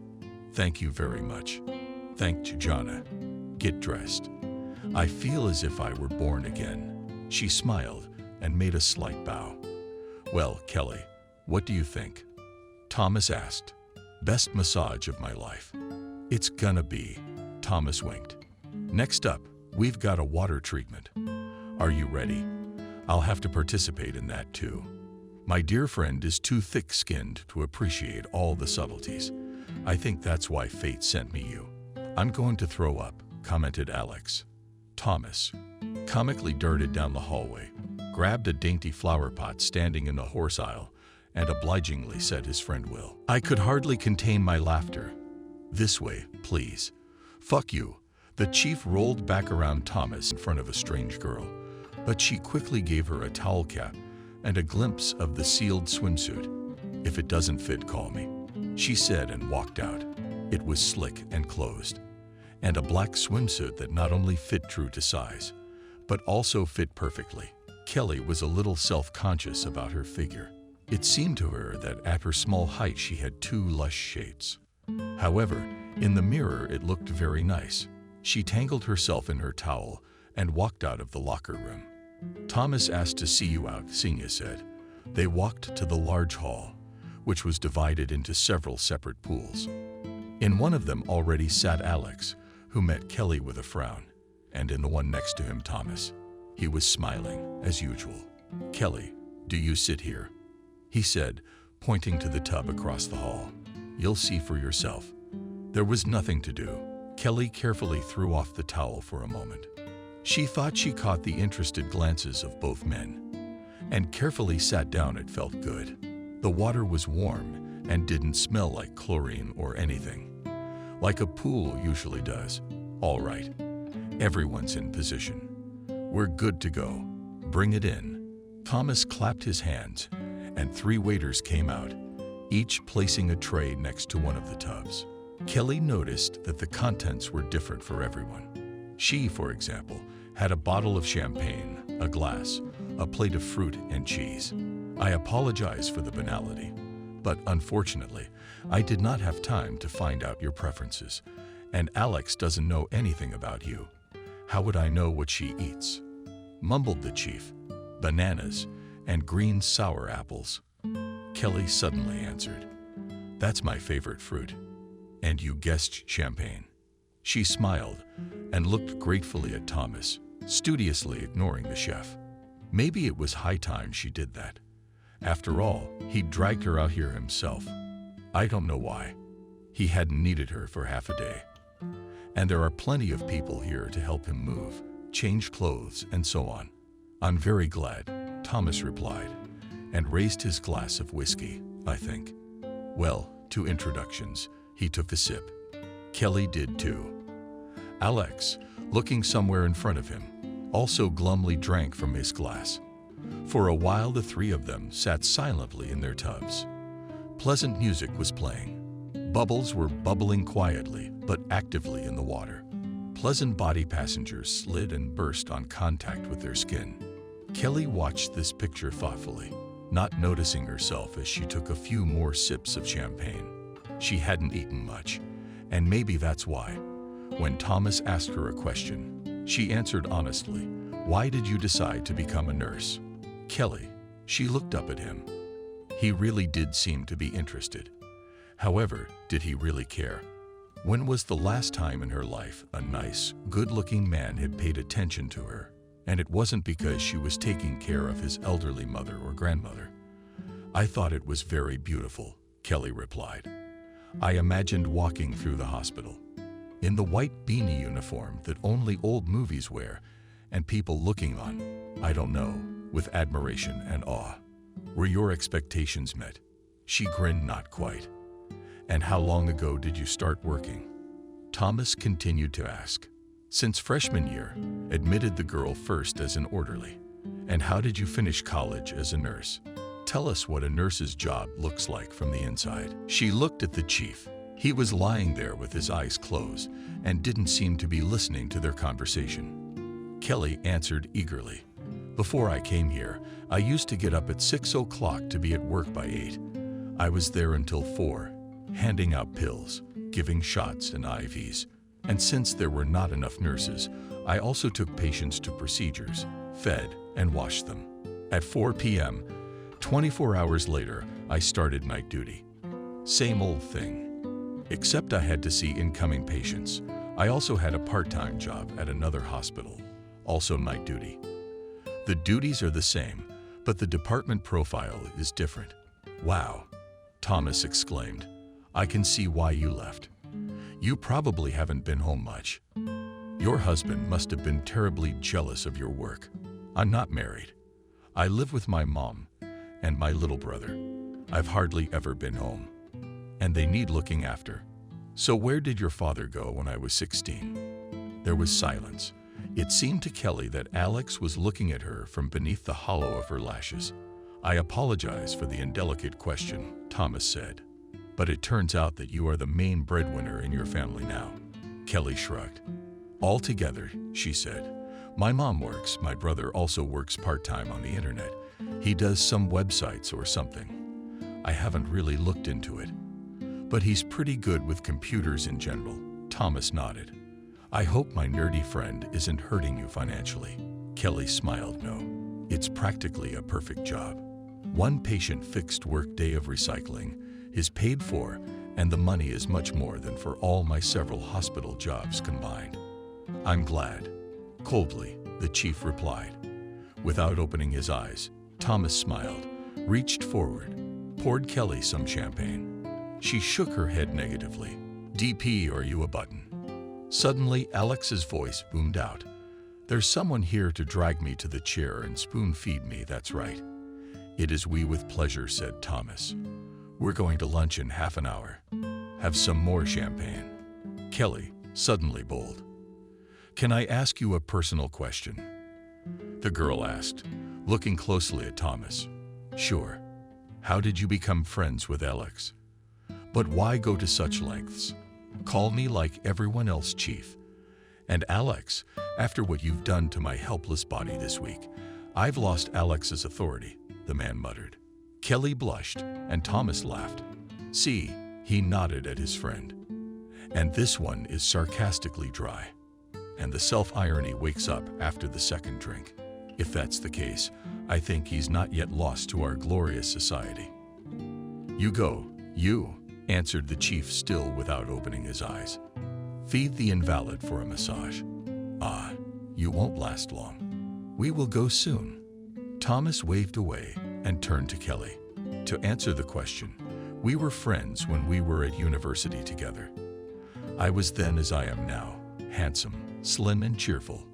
And he was also, like me, fun-loving. I mean, we both liked noisy company. That's how we got together. I was the one who liked company," the chief put in. "And you were only interested in their female side. I don't know what you're implying." The friend waved away and rolled his eyes innocently. "Anyway, he had a great character back then. That's how we became friends. And yourself, you know, so many years have passed." Even though he became that still unbearable, not to abandon an old friend. Kelly nodded. So before the accident, the chief was the soul of the company. Interesting. But Thomas was back on his feet. Let's go to lunch. They were set up on a large veranda overlooking a garden with fountains. Kelly took a seat next to the boss on the other arm, from whom Thomas sat down. Kelly thought with amusement that he was also ready to help if Alex couldn't handle the cutlery. Strangely enough, however, there was no problem. He calmly cut the meat, drank, lifting a full glass, and his hands hardly shook. Interesting selectivity. I thought, Kelly, that's how it works with his legs too. We should discreetly check with Thomas. If they're friends like that, he must have noticed something like that. After lunch, the occasion presented itself. The chief was laid to rest. Kelly gave him a drip, and Thomas offered to show her the garden. Let him lie down and think about his behavior. Thomas said, I'm just a bunny today. Alex replied. Kelly agreed with that. But she did not refuse the opportunity to walk in the garden. As soon as they were a decent distance from the veranda, the girl asked, Did you notice that Alex's hands work selectively? Sometimes it's as if he doesn't control them at all. But today, for example, he ate without any help at all. Thomas nodded seriously. I've noticed that. I have some guesses. What does it depend on? May I ask what they are? Yes, I think it would be useful to you. He controls his hands when he's calm, relaxed, or happy. Maybe it's the alcohol tonight. It's like he's forgotten he can't eat without help. But when he gets angry or upset about something, he'll shake like a leaf. He gets angry because he's helpless. He shakes even more. It's a vicious circle. Anyway, Kelly pressed his lips together thoughtfully. And he has no such thing with his legs. Thomas even stopped and looked away. You know, I remember once we went on a trip together. We laughed and joked a lot on the way back. I barely helped him out of the car and into the seat. He almost walked over by himself. Kelly nodded. Her thoughts were finding confirmation. What does he usually get frustrated and out of sorts? Yes, probably different things, like all of us. Thomas answered thoughtfully. When there's a force majeure at work, or the results of examinations are bad, or training doesn't work out, or when Lola comes to mind, that's the main trigger. Lola. Oops. Thomas realized he'd said too much. So you don't know anything. I thought Christina shared. No, Kelly didn't. It would be inappropriate to find out who Lola is, much less who Kelly was to ask about it. Her intuition told her to just keep quiet. And indeed, after a minute, Thomas spoke up. His ex-wife. They hadn't been married that long for a few years. Typical story. A promising rich businessman and a hot model. They met. He fell in love instantly and proposed almost immediately. Everything was nice and beautiful. He's rich and she's beautiful. And of course, successful and popular. Everything was going well at first, which is not often the case in marriages like this. To be honest, I was apprehensive about Lola at first, but Alex seemed happy with her, and I eventually calmed down. And then what happened? Kelly asked. Thomas sighed and looked toward the veranda. Okay, Kelly, it was you and your charm. I'm not usually such a chatterbox, and I don't give away all my friends' private lives to someone I've known for a day. Kelly looked him in the eyes and said, okay, whatever you say. The man sighed and rolled his eyes. Now how do you say no to a cutie like that? Okay, I'll tell the devious ones. Then Sasha had this accident. I don't know the exact circumstances. He didn't even tell me. But for some reason I think it had something to do with his wife. After the accident, he was taken to the hospital in a very serious condition. He was in a coma for a few days. Of course, Lola, Kim Jir, Alex, my sister, my parents were all there. Lola, as she should, without the same loss, did not cry, stayed outside his room for long periods of time. She'd come in for the minutes they'd let her in. And one day the doctor told us that there was almost no chance, and that either Alex was about to die, or he was in a coma for an indefinite period of time, but still after a month or a year or two will die. That's terrible, Kelly said. Thomas nodded. Words can't describe how we felt when we heard that. Do I still get chills down my spine when I think about it? We stood there crying, sobbing, and Lola was kind of in a reverie. Before we knew it, she was gone. I haven't seen her since. How's that? What happened to her? Thomas laughed. Nothing bad. If that's what you mean. She never came back with her relatives or contacted me again. And soon we found out that she had filed for divorce.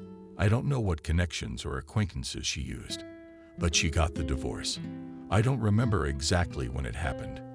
Was Alex still in a coma, or had he just come out of it and signed the papers himself? What a nightmare. Kelly suddenly imagined what her boss must have been going through. Waking up after a car accident, almost dying, and then finding out that your favorite wife is leaving you without apparently saying a word in person.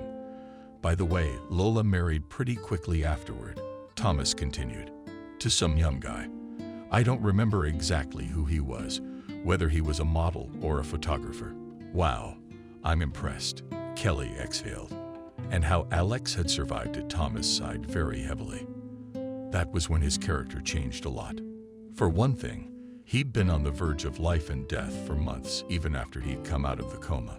More surgeries from walking, from anesthesia to constant pain. And when it became clear that his body wasn't working properly, it just got to him. That's probably how he survived. Pure stubborn anger and aggression.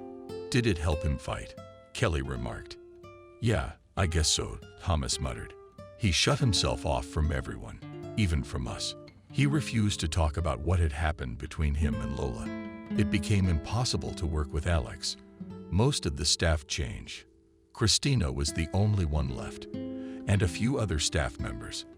I'm not even talking about the sitters and nurses. It was like he hated his enforced helplessness, and even though he couldn't do without you. You're the most vivid reminder of how weak he is. Is that why he hates me so much? Kelly finished thoughtfully. It wasn't you that Thomas corrected. What you represent to him. She nodded. Well, after this conversation, it all made a lot more sense. Let's go, Thomas said. The IV must be out by now. Kelly looked at her watch. For about 5 more minutes, she said. But let's go. The rest of that day passed quietly. The chief kept the jokes to a minimum and focused on the center. He likely suspected that Kelly and Thomas were talking about him, but he didn't ask about anything. In the evening, the driver on the way took Kelly home. Did she see with what interest Alex was looking around the neighborhood where she lived? Well, Kelly thought, not your new building, just an ordinary bedroom neighborhood of old 5-story buildings. Strangely enough, the chief did not let go of any remarks about it, and only when she was getting out of the car, said thank you for agreeing to go out today. You have tomorrow off. I'll see you Tuesday. The door closed. The car drove off, leaving a stunned Kelly in the driveway. Yeah, that was the face on the button right now.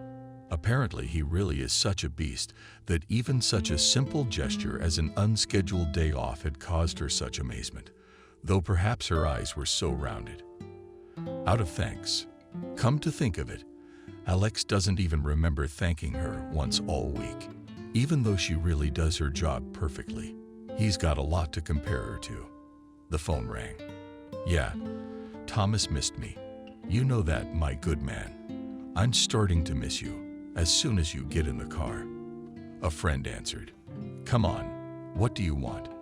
I was just wondering when I was driving, how was Kelly? Alex suddenly felt an unpleasant prick somewhere inside his chest. Kelly just started up at home. What's up? Nothing, Thomas answered. Just a very nice girl. I'm glad you introduced me to her. Kelly, the usual. Thomas bent. Well, for you, maybe your own type. Just long-legged models now. No one is my type at all. And Lola was kind of in a reverie. Before we knew it, she was gone. I haven't seen her since. How's that? What happened to her? Thomas laughed. Nothing bad. If that's what you mean. She never came back with her relatives or contacted me again. And soon we found out that she had filed for divorce. I don't know what connections or acquaintances she used, but she got the divorce. I don't remember exactly when it happened. Was Alex still in a coma, or had he just come out of it and signed the papers himself? What a nightmare. Kelly suddenly imagined what her boss must have been going through. Waking up after a car accident, almost dying, and then finding out that your favorite wife is leaving you without apparently saying a word in person. By the way, Lola married pretty quickly afterward, Thomas continued, to some young guy. I don't remember exactly who he was, whether he was a model or a photographer. Wow, I'm impressed, Kelly exhaled. And how Alex had survived it, Thomas sighed very heavily. That was when his character changed a lot. For one thing, he'd been on the verge of life and death for months, even after he'd come out of the coma. More surgeries from walking, from anesthesia to constant pain. And when it became clear that his body wasn't working properly, it just got to him. That's probably how he survived. Pure stubborn anger and aggression. Did it help him fight? Kelly remarked. Yeah, I guess so, Thomas muttered. He shut himself off from everyone, even from us. He refused to talk about what had happened between him and Lola. It became impossible to work with Alex. Most of the staff changed. Christina was the only one left, and a few other staff members. I'm not even talking about the sitters and nurses.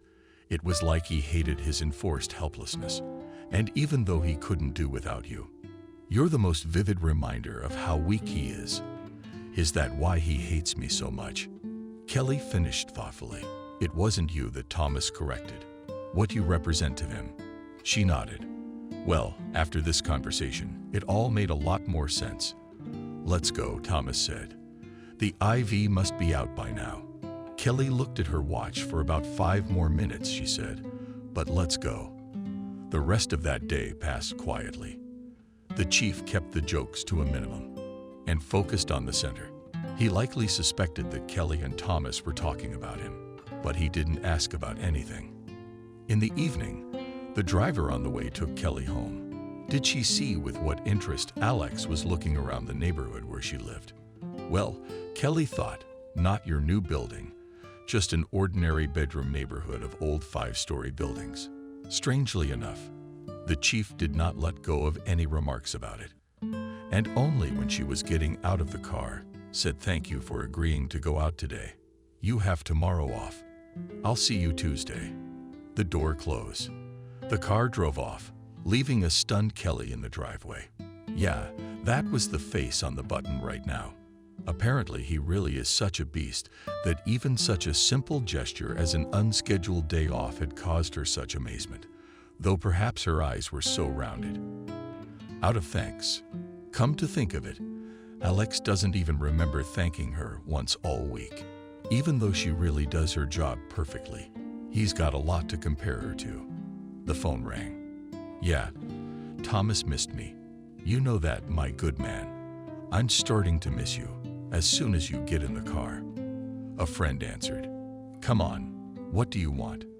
I was just wondering when I was driving, how was Kelly? Alex suddenly felt an unpleasant prick somewhere inside his chest. Kelly just started up at home. What's up? Nothing, Thomas answered. Just a very nice girl. I'm glad you introduced me to her. Kelly, the usual. Thomas bent. Well, for you, maybe your own type. Just long-legged models now. No one is my type at all. It's a waste. No, it's probably a good thing you don't see anyone now.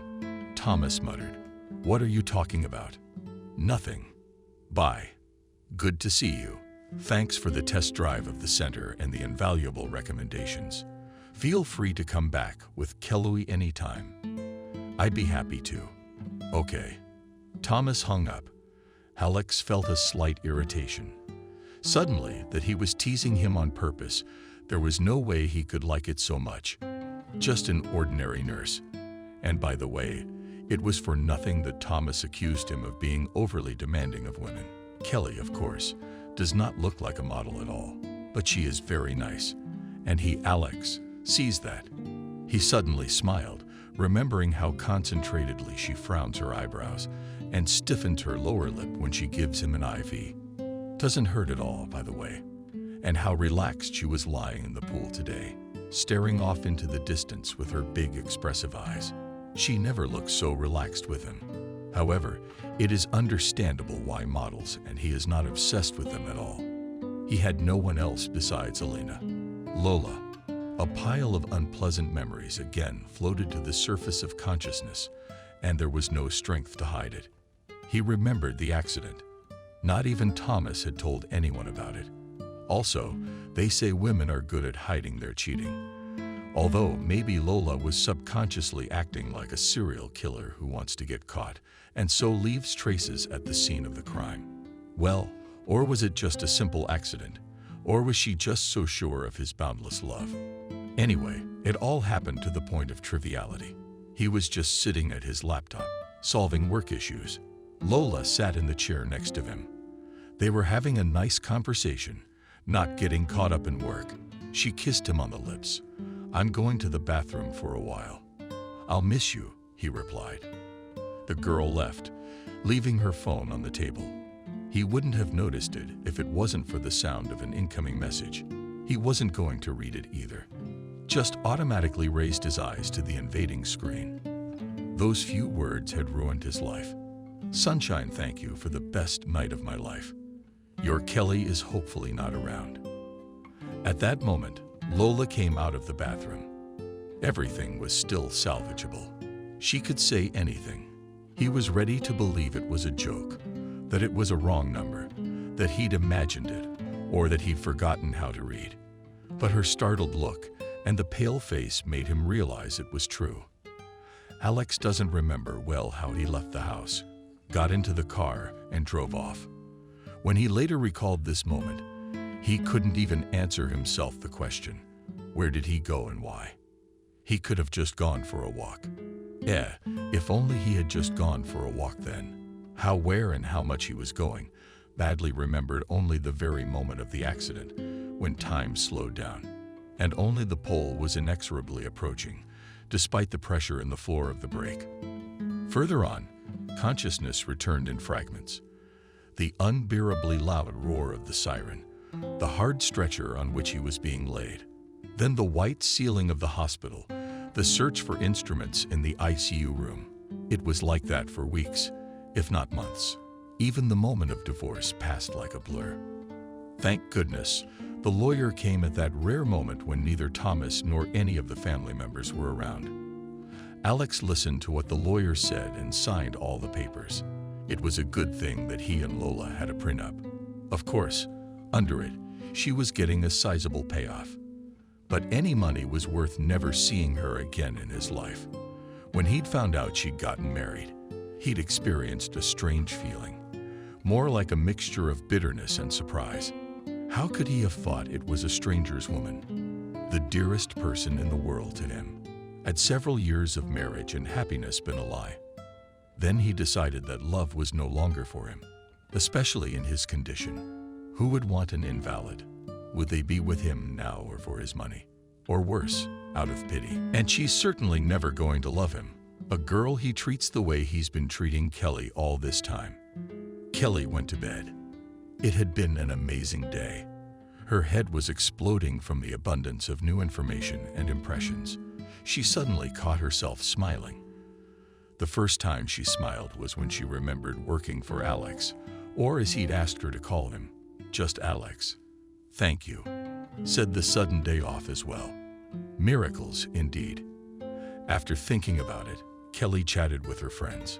Fortunately, they were not offended by the sudden canceled meetings and even offered to meet on Monday. One was on maternity leave, and 2 of them had per diem duty. Not until Tuesday. What a wonderful day, Kelly thought. In the morning, Sophia woke her up.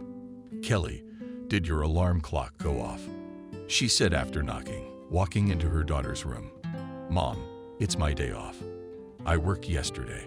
Sophia suddenly squinted suspiciously. "Are you okay?" "Yes, Mom." Kelly sat up and smiled. "Have a good day, and you too, daughter." Kelly let herself lie there for another half hour after her mother left. Then she got up. It was strange how quickly life changed. Yesterday morning she was cursing her job and her boss, and today she was cheerful and happy and had no bad feelings for him. However, how long will it last? What was the use of guessing, though? She realized she'd been acting wrong. For some reason, after Sunday, Kelly had a strange confidence that he wouldn't fire her, which meant she wouldn't take his jokes anymore and would respond if he tried to say anything. "I see the day off." "Good for you," the chief said. When she went into his bedroom in the morning as usual, she wasn't even that late. Kelly glanced at her watch. She'd come in 1 minute late. "You look good too," she replied. "I was afraid no one would agree to change you, feed you, and tuck you in without me. And I'll be in the chair tonight." A cold corpse poked the chief. But Kelly noted that angry or displeased with her impertinence, he did not look. "My sister helped me," he replied. "Or did you think I'd be kind enough to take you straight home?" "I just didn't think so," Kelly replied honestly. When they were going up in the elevator, the chief asked, "So why are you late?" "I was at the cafe with my girlfriends last night." "Good for you." Kelly raised her eyebrows in surprise. "What?" asked Alex. "I'm certainly a log of material, like you and Thomas discussed yesterday. But hanging out with friends I can understand." "We didn't discuss that," Kelly said. "But when you were walking in the garden, it was about me talking about you." She didn't deny it. They took a familiar table in the restaurant, and the chef moved the menu to her. "I'm sure you didn't have time for breakfast today." Kelly blushed, and how did he know? Were her eyes hungry or something? That the chief looked up. "Don't know what to choose. Or is your head hungover and not thinking straight?" Kelly blushed. "Oh, young people, here we are in your time." The waiter came over. "Order for the young lady," said Alex. "Chicken soup, bacon sandwich, green salad, and a big glass of orange juice." "What's with all that?" Kelly was indignant. Not to argue with the boss, authoritatively stated he, and continued, "By the way, it's all the same to me. I'm tired of chewing on this mush." Kelly looked reproachfully at him. "Button, you have very beautiful eyes, but even such a look will not make me change my mind," said Alex. "I'm in a good mood today, so let's keep it." "That's what I said to Kelly with pleasure." He grinned. The food came quickly. And just as quickly, Kelly was convinced how right the chief had been. For one thing, she really was hungry. It seemed like yesterday, she and the girls had eaten almost nothing. In the second place, headache, fatigue, and a state of total sluggishness went away with every spoonful of soup and sip of juice. Out of the corner of her eye, she watched Alex. He was eating unaided and at almost the same speed as Kelly. "I wonder if he realizes it, or if I told him, he'd freak out and his hands would start shaking." She didn't dare test her theory. For once he looks and acts like a normal person. After breakfast, Kelly had some free time. Alex went to work with Christina. "Good morning," the one said, running into the office as the weekend wore on. "Thank you. Nothing to do." Kelly went to the library again. This time, she felt braver, and even dared to pick up the rare collector's editions and leaf through them. Holding such expensive books was both scary and pleasurable. Both scary and pleasant. They smelled of expensive paper, were pleasant to the touch, and the content is the same as in the cheap ones. Kelly suddenly thought. The same letters and the same words. "You're overpaying for the cover." Christina found it at the library. "We're done," she announced cheerfully. "Looks like you have some unscheduled work today, huh?" "What kind of work?" Kelly was surprised. "Our master's stick. I thought you said you were good at it." Kelly shrugged. "Yeah, I'm certified. Not a lot of practice, but she was confident enough to do it once." For some reason, Kelly was worried. It was strange. She had already washed and dressed the chief many times without experiencing anything. A massage, at least a therapeutic one, is not such an intimate thing. "Come on, Button." "Surprise me," said Alex, lying already on the massage on the table. "No promises," Kelly replied. "I'm not a professional, monsieur." Just don't break what's left, and I will already be pleasantly surprised." "Ouch," he shrieked loudly. "There's a muscle in that spot," Kelly said. "But that's okay. I got over it quickly." He laughed softly. Someone in a fighting mood today got the hint. Lying still, getting a massage. She wondered how she hadn't noticed before that he looked generally good for his condition. Of course, there were several large and small scars on the back of my legs and shoulders. Some were clearly stitches from the surgery, and others were apparently left over from wounds that had appeared after the accident. But his body didn't look as decrepit and lethargic as the other partially or completely paralyzed patients she'd seen when she'd finished with his back. Kelly moved gingerly to his legs, and here clearly felt the muscles. Not like those of athletes, of course, but quite palpable. It felt good. Suddenly, the chief's voice came up. "You definitely have talent, don't you?" "I never wanted to go into massage." "It takes a lot of strength," Kelly replied. "And carrying the paralyzed to the hospital takes a little." Kelly grinned, acknowledging his point. "I haven't had time to think about it." "You have time now. You must have planned what you're going to be doing in 10 or 20 years, right? I don't think that before going to sleep, falling asleep, you see yourself coming to this apartment in 30 years to still wash and carry my body. If you pay the same, why not?" "So it's all about the money?" asked Alex. "At the moment, yes. Will you buy something with it?" Kelly was silent. Why did she even have to answer his questions? "I don't want to talk about it." Finally, she said, "And we should roll you onto your back. I want to stretch your legs and feet some more." He rolled over. As she pointed out, almost without her help, so engrossed in the conversation, Kelly continued the massage, trying to ignore his curious gaze. "What if we play a game now?" asked Alex. "A game?" Perplexed, Kelly asked. "Yes, question for question." Kelly frowned. "I can ask you any question." Kelly felt him squirm. "Yes, but I'll go first." "Okay, then the question is the same. Why do you work so hard? Where does the money go?" The man inquired. "To pay off a debt." "What debt?" "That's the second question," Kelly remarked. He laughed. "Okay, I'll take your question for the first time. You are purposely being the ultimate rascal and bore with the nurses and caregiver." "Yes and no," Alex replied.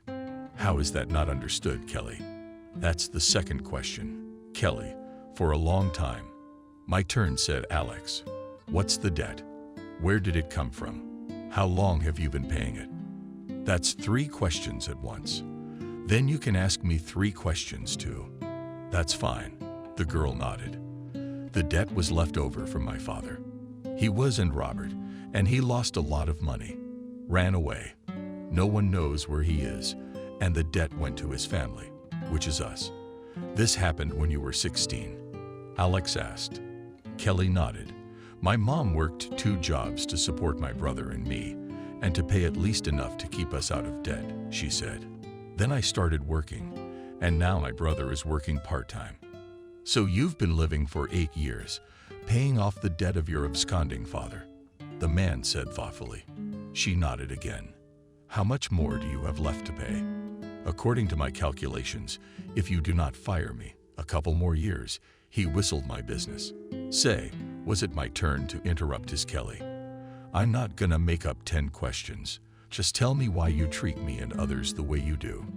Usually, humans as inferior beings." She heard him take a deep, heavy breath. "It isn't. I don't consider you or your work unworthy. Though I agree, it's hard to deny that I'm being a jerk. I won't deny it at all," Kelly said seriously. "Oh, Button. My name is Kelly." He sighed. "I'm sorry, can I call you Kelly?" The girl made a deliberately long pause, carefully applying the middle part of the foot, and finally said, "May I thank you?" "As for your question, yes, I do. First of all, because apparently I think I have the right to do it. I mean, if you don't like the patient, leave. Besides, when a person hates you, they can't feel sorry for you."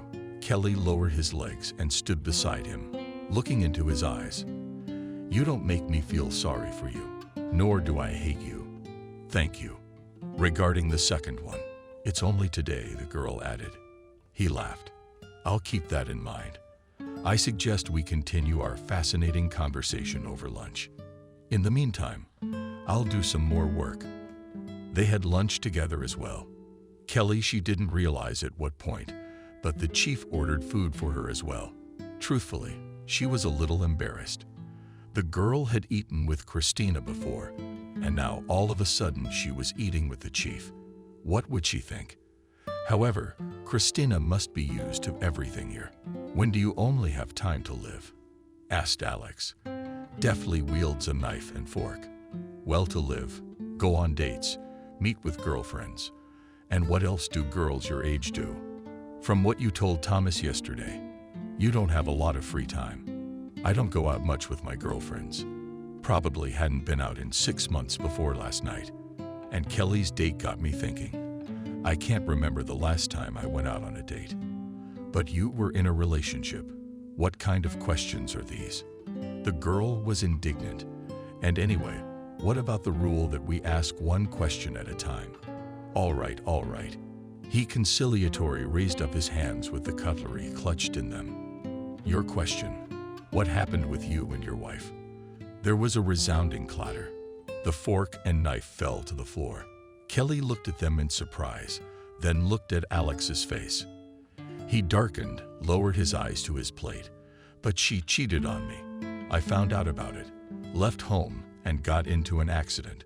While I was in the hospital, we divorced. I never spoke to her again. His hands were trembling. I think he even started to sit up unsteadily. Did you love her a lot? Kelly asked. He smiled bitterly. At the time, I thought I did. Now I don't know whether I loved her or an image in my imagination that didn't exist in real life. He finally looked up at Kelly. Now let's talk about your personal life. Tell me about it. Kelly blushed. There's not much to tell. I dated a man in college. He was my teacher for a long time, almost 3 years. Kelly answered. Was he married? No, divorced. Why didn't it work out? Asked Alex. She shrugged. He got involved with a new freshman. Oh, how? Loved him very much, the girl admitted. Do you still love him? No. And you've never wanted to go out with anyone since? I told myself not to think about it. I put my life on hold until I paid my father's debt. And then what? What kind of life? I haven't thought about it yet, mumbled Kelly. That's an interesting position. As if things were different for you. What is it you don't understand, Alex? Kelly pressed her lips together. No, she could definitely overreact now. She'd already gone too deep into his wounds. He wouldn't forgive her for that. But what have you got to lose that you don't live your own life? Come on, really? Alex was surprised. Really, you don't try to establish contacts with people around you. Everyone for you. As if disposable, who can be easily replaced if necessary. I don't know how you communicate with your family. But if it's the same way you did with Thomas yesterday, it's to their credit that you're still surrounded by them. He looked at her with wide open eyes, and Kelly had no way of knowing whether the pain or hatred reflected there. And you hardly go on dates either. Yeah, he grinned sarcastically. Except if you notice, Button, I can't even walk. She flared up. You know exactly what I mean. And probably better than I do. You know that people who are in a worse position than you do not lose heart and find love. Except that you've given up on yourself. You've been hurt badly. And you've put a shell of rudeness around yourself. And you hung on to your unpaid paternal debt and covered yourself with it, postponing life until God knows when I had no choice, Kelly resented. Everybody has one. And what's the interesting thing about leaving your mother and younger brother? Asked the girl. Not only to go to the panel, Kelly to sell a kidney. With bitterness continued the one. Or rob a bank. Don't go overboard, it's all right. You were yelling really loud. I was scared. It was Christina who looked in. More than cold. The chief replied. Lunch is over. I think I have a trainer's class coming up. He rolled away from the table and into the hallway. Kelly remained seated with her face flaming with anger. How dare he say that? What does he even know about me? They spent the rest of the day in sullen silence, exchanging only the necessary remarks. "See you tomorrow," Kelly heard her, leaving the bedroom after putting him to bed for tomorrow. The chief said she was closing the door. The next week went strangely. On the one hand, they hardly spoke at all, only out of necessity. On the other hand, Alex was like a switch. He didn't make jokes. He didn't call her the pain button. She didn't know what to think. Until a week ago, she would have been happy that the chief had stopped bugging her. However, after she became convinced that he could be an interesting, intelligent, and fun conversationalist, the girl began to miss such communication. "What's going on with you and the chief?" Christina asked her once. Kelly shrugged her shoulders. "Nothing. It's weird. I thought you two seemed to be getting along. But I'm not gonna quit, if that's what you're mumbling about, Kelly." I realized that a long time ago. The assistant smiled. "But it's like you've started to have human contact. We're communicating normally." Kelly started to get angry like a nurse and a patient. "I'm sorry," Christina said. "I'm not implying anything, if that's what you mean. It just seems to me that he's changed lately, become more open and human, or something." "Fine, if that's the case," Kelly muttered sullenly. "But I had nothing to do with that." "Oh well," Christina replied. But she didn't continue the conversation. Friday night, Kelly asked at dinner. Her mother and brother had plans for tomorrow. They looked at her in surprise. "I don't think so far," Sophia answered cautiously. "I have plans too," Tony said. "I need to work, of course, but it's not urgent. Then I suggest that tomorrow we all go out to the movies, for example." Mom and brother looked at each other. "Why?" Sophia said cheerfully. "That's a great idea.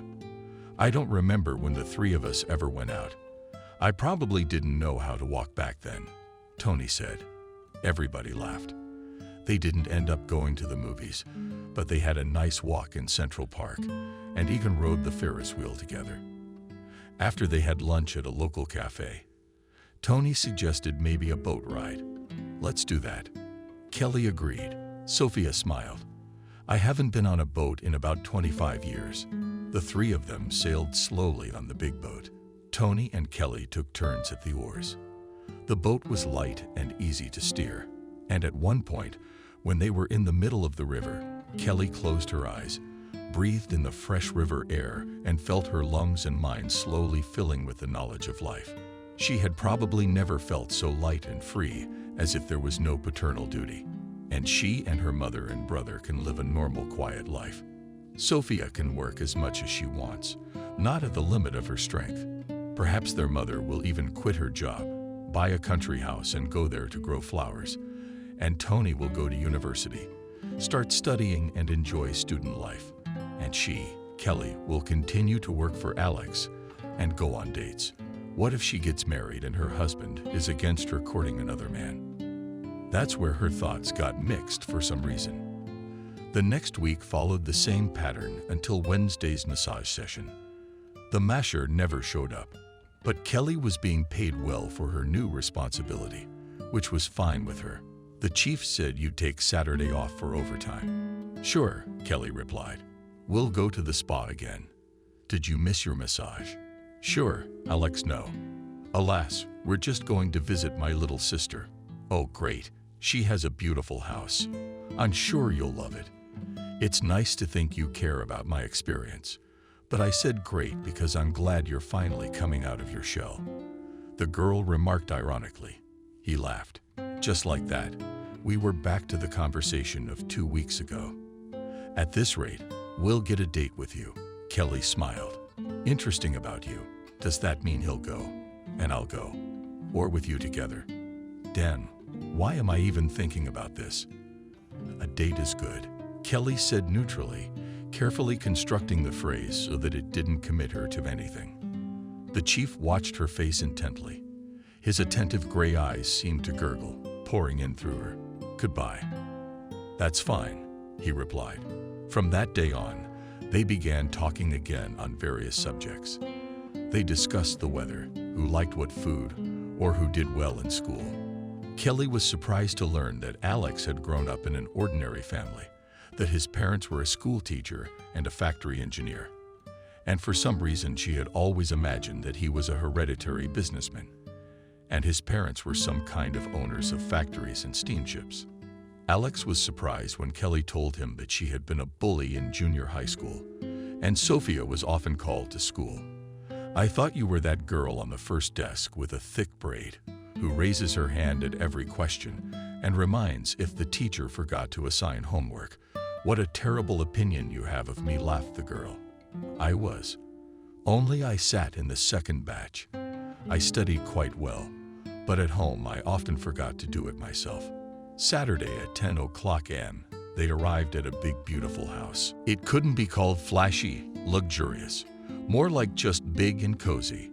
The walls were painted white, a small apple orchard and a beautiful veranda where a long table was already standing. "Hi guys." They were met by a young pretty girl with dark long hair in a simple light-colored sundress. Looking at her, one could immediately recognize the resemblance to her brother. Kim leaned over and, despite a weak attempt at resistance, kissed Alex on both cheeks. Then she walked over to Kelly and hugged her unexpectedly. "It's nice to finally meet you," she said. "Brother, I've been hearing all about you." "No, I haven't," he protested. "Oh, don't start." Kim waved her hand in his direction, and Kelly took his arm and dragged him into the house. "Is it okay that I'm in the stroller?" Alex asked. "You have a powerful motor. You'll make it." Carefree turned to his sister. He gave a loud sigh, but drove off. Alex and Kim's parents met them at the house. "Mom, Dad, I'd like you to meet Kelly," Kim introduced the girl. Kelly, the chief's mother, finally approached her. "My name is Helen. Nice to meet you." "And I'm Kelly." Adam introduced herself to her husband.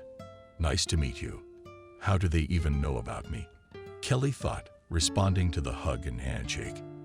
"It's as if they were expecting me more than Alex." Indeed, the parents greeted Kelly first, and then they turned their attention to their son. "Did they notice?" He said. "I'm here too, but not at Archie's," said the mother.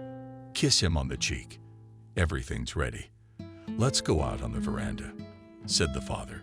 On the veranda, Kelly still met Kim's husband, Kim, a nice young man, and their daughter, 5-year-old Emily. Kim's husband was also aware of who Kelly was. The little girl, on the other hand, rushed over to Alex and jumped into her uncle's lap without a bit of embarrassment. "Uncle Alex," she squealed. "Hello, Button," said he, and smiling, patted his niece on the head. Catching Kelly's gaze at that moment, he averted his eyes in embarrassment. So his Button wasn't always a swear word. "So, Dragonfly, get down," with a reproachful look, said Grandma. And in fact, everyone sit down at the table. Strangely, Kelly suddenly realized that she was at ease and comfortable with Alex's family. It's not clear how he could be so gloomy with such a nice family. They treated her as if she were not a girl, but at least a friend of the chief. "Yeah, Kelly, tell me, where did you work before?" They asked her. "Kelly, let's get you another salad." "Kelly, it's not blowing." At some point, it was time for dessert, and Kelly volunteered to help her wife. As they stood in the kitchen, she asked the chief's sister if she could ask you a strange question. "Sure," Kim replied, deftly slicing into their wine pie.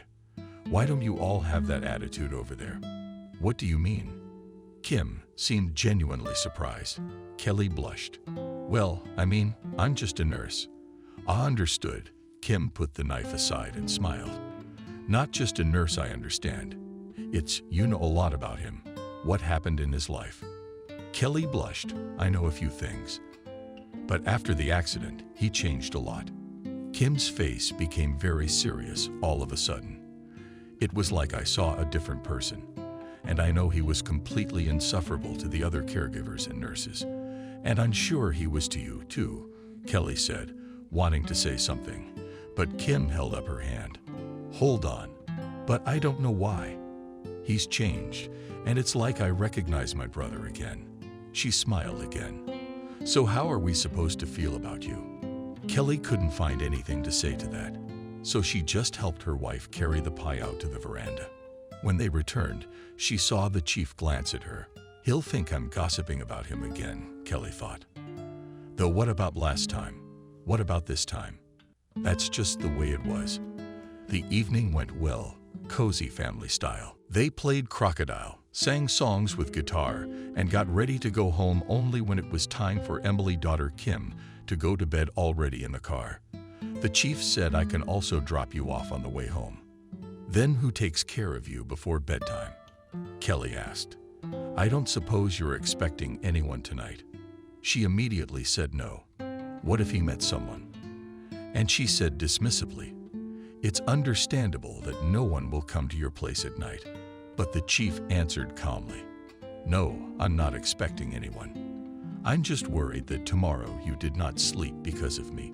Tomorrow is Sunday anyway, the girl answered. I don't know. Maybe you have a date in the morning. I don't have a date. Kelly suddenly blushed. She hoped it wouldn't be noticeable in the darkness of the car. She also thought the chief seemed to let out a quiet sigh of relief when he said, maybe you could go on a date with me. She looked up at him in surprise. Not literally. He immediately started making excuses like a frightened boy. It's just that I have 2 tickets to the theater tomorrow, and I wanted to go with Thomas, and he can't. I wondered if you didn't have plans and you wanted to go. I really do, Kelly said hastily. And then she added, I mean, I love the theater, and I haven't been in a while. Great. I could see the wrinkles on Alex's forehead right away. Then I'll pick you up at 6. Okay. After that, they, as if tried to get away from each other quickly, so that everyone could be alone with his thoughts. They quickly finished all their hygiene procedures, and Kelly noticed that the chief's hand and footwork had deteriorated again. Though all day with his relatives, he hardly needed her help. She was even ready to swear that she saw him shuffling his feet to more comfortably seat his niece, who periodically gathered on his lap. And here came the unexpected regression again. She sighed, adjusted her blanket, and headed for the exit. Good night, Kelly. Good night, Chief. It's not a date. By no means a date. He's just got an extra ticket. Looking at herself in the mirror and mixing her few outfits one by one, Kelly kept repeating those words to herself. It didn't help that the excitement wouldn't go away. All the more so because it was impossible to find a suitable outfit. It had also been a long time since she had gone shopping. There was only an hour left, and she had absolutely nothing for the theater. The most she could wear was to go on duty at the hospital. The newest clothes she'd bought herself a year or 2 ago, jeans and a Tolstoy. The dress, on the other hand, they're about 5 years old, if not more. They had long since gone out of fashion and looked completely unpresentable all. I'm not going anywhere, she thought. I'll say I got poisoned. But she suddenly pictured Alex's distraught face, and it made her even sadder. She really wanted to go herself. She was interrupted by the sudden ringing of the doorbell. Tony's buddies must be here, or one of her mom's friends. I figured it was a girl. Daughter, it's for you. It was Sophia's voice already. Kelly ran out into the hallway, where she saw a smiling Christina with a big bag in her hands. Christina, is she the one? The girl answered. She's playing fairy godmother. Where is your room? Surprised, Kelly could only wave her hand in the right direction. Christina nodded and walked confidently to her room. Kelly, who is that? Sophia asked. Christina, we work together. Christina, will you have tea? Shouted her mom towards Kelly's room. Thank you very much. I will, but later, answered the girl from there. Wait, Mom, said Kelly. She went into her room and closed the door. I don't understand, Kelly admitted. What's going on? Christina put her big bag on the bed, rested her arms at her sides, and asked businesslike, Are you going to the theater with the chief today? Kelly blushed. Yes, but it's not what you thought I thought. Smiling slyly, the girl asked. What is it, a date? Kelly said firmly. And it wasn't. The chief wanted to go with Thomas, but he couldn't. Kelly, Christina interrupted her. Who do you think bought the tickets? Kelly realized it was you, of course.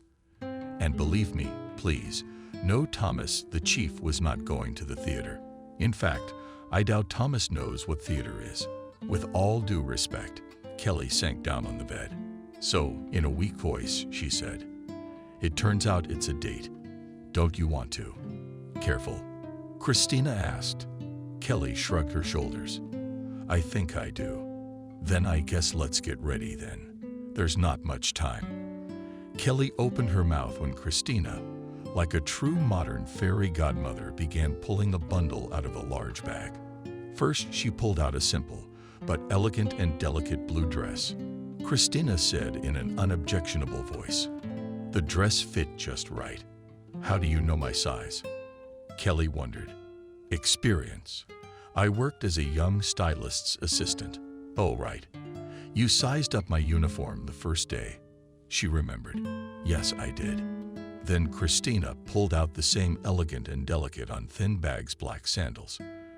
Kelly wasn't even surprised when they fit. "So we have half an hour left." Christina looked at her watch. "We still have time to do her hair and makeup." "What's what?" "Sit down." Kelly obediently sat down. Christina took a critical look at her face and hair. "It's perfect," she said. "We'll let it down, put a little more in. And makeup will be the lightest, just to emphasize the eyes." "Why are you doing this?" Kelly asked in bewilderment. While Christina tinkered with her hair, she shrugged. "I just want to do a good deed. I've known the chief long enough. I've gotten to know you," she mused. "So," Kelly couldn't take it anymore. "That's it. You can take it from there. Almost done." Kelly looked in the mirror. It was both her and not her. Christina hadn't made any drastic changes that made her unrecognizable. Only the eyes were a little brighter, and the hair lay down, naturally and neatly. "Thank you," Christina said to Kelly. "You're amazing. Come on, it happens. Don't forget to invite me to the wedding." "Screw the girl." "Oh, you sound just like Chief Christina." There's a text on Kelly's phone. "You'll be ready when you are. Come on out. We're downstairs, even 5 minutes early." Christina smiled. "Then with your permission, I'll stay here for 5 minutes so I don't run into the chief." Christina left the room. "Sophia, where's your tea?" "I deserve 1 minute, Christina." Kelly sighed. She took one more look in the mirror and left the room.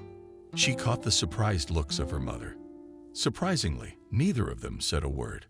"I went cowardly," ventured Kelly, and sprinted out the door. Outside, she got into a familiar car. "Oh," said the chief, "you look amazing." "Thank you." "You too," said Kelly. Alex was indeed very good, smooth, shaved and in a black suit, and snow-white shirt on the car seat. Without the usual stroller, he looked like the most ordinary and yet very handsome man. I'd wonder who was helping him get ready, thought Kelly, Kim, or Christina. And there was time here and there. The theater was full of people. However, a smiling man in a uniform immediately approached them and led them down a small hallway to a separate elevator. It turned out that their seats on the balcony, they took a comfortable box. The balcony had a great view of both the stage and the rest of the theater. Kelly gazed admiringly around the auditorium. "It's very beautiful here," she said. "What's beautiful?" the chief asked. She shrugged at all the decorations, the chandeliers and sets, the men and women. "The most beautiful woman here is you." Kelly blushed, but decided she would not let that go unanswered. "Then the most handsome man is you." "It's not nice to make jokes like that about a handicapped person," Alex said. "I'm not joking. And then you are not an invalid. I see that when you are in a good mood and not concentrating all on your actions, you perfectly control both hands and feet." He frowned in response, clenched his teeth, and looked at the stage. Now it was going to start. Oh shit. I'd hurt him, I realized, as if he was doing it on purpose. Surely if he could control his body, he'd be doing it. I'd have to think of a way to apologize. However, Kelly didn't come up with anything quickly. And a few minutes later, the play started, and there was definitely no time to talk. The last time Kelly had been to the theater was in high school. She'd enjoyed it then, though she'd been distracted by her classmates and the boys sitting in the back. Now she had the opportunity to immerse herself in the play. The only thing that distracted her was the proximity of Alex. She herself could not understand at what moment he, from the most hateful and nasty type in the world, turned into a man from the mere smell of which her heart pounded. At one particularly exciting moment, Kelly quietly awed and clenched her hands into fists. A second later, she felt the man's strong male fingers gently touch her wrist, slowly clench his fist, and intertwine with her fingers. That's how they sat for the rest of the play. And such a simple touch almost made her dizzy. She even stopped realizing what was happening on the stage, though she kept looking at it. When the applause sounded and they separated their hands, Alex asked, "Did you like it?" Kelly admitted, "Very much. I liked it a lot too." She nodded, not sure. And the play, or he says otherwise, they too were led down a secret corridor, escorted all the way to the car. Strangely, they barely spoke on the way home, only when there was only a short distance to go. "The chief says I didn't let you rest at all this weekend. If you want, take 2 days off. Will they be paid as if you were working?" "No," Kelly said hastily. "I'm not tired at all." On the contrary, she averted her eyes, hesitant to clarify what the opposite meant. He didn't ask. Suddenly, Kelly jumped up. "You're the first one to take me again." "Yeah, but then who are you?" "Don't worry about that. Sister will help." "Sister." "So the main matchmakers are Christina and Kim." Kelly smiled. "What are you doing?" asked the chief. "Just thank you for a lovely evening." "Thank you." "The car stopped until tomorrow," said Kelly. "Until tomorrow," answered Alex and sighed as if he didn't want her to leave. The next week passed even more strangely, as if there was some mystery in the air that she knew about. The chief, and Christina, of course. But no one said anything out loud. The chief's assistant didn't even ask how the date had gone. She just smiled slyly. Kelly didn't know how to act now. On the one hand, they were holding hands. On the other hand, no one offered her anything, so she just continued to do her work, every now and then catching Alex's oddly warm gaze. They continued their communication in the same friendly manner, as if there was no hand-holding in the theater. Maybe I was just getting myself worked up, at times thought the girl. Well, he invited me to the theater. He got emotional, took my hand, and I was already making up my own ignorance from such thoughts came to my throat and incomprehensible bitterness, because no matter how much she did not want to deny it, she herself was becoming more and more attached to the chief every day. He was now also always in a good-natured mood, and nothing reminded her of the former rude manner of communication. But as he once asked me during a trip, "Are you still not going on dates? Do you want me to start going out?" Kelly asked. His face twitched painfully. "Honestly, not really." "Well, neither do I." They were silent for a few minutes. Then Kelly couldn't take it anymore. "What about you?" she asked. The chief made round eyes. "What am I doing here?" She was already pissed off. "Go on a date.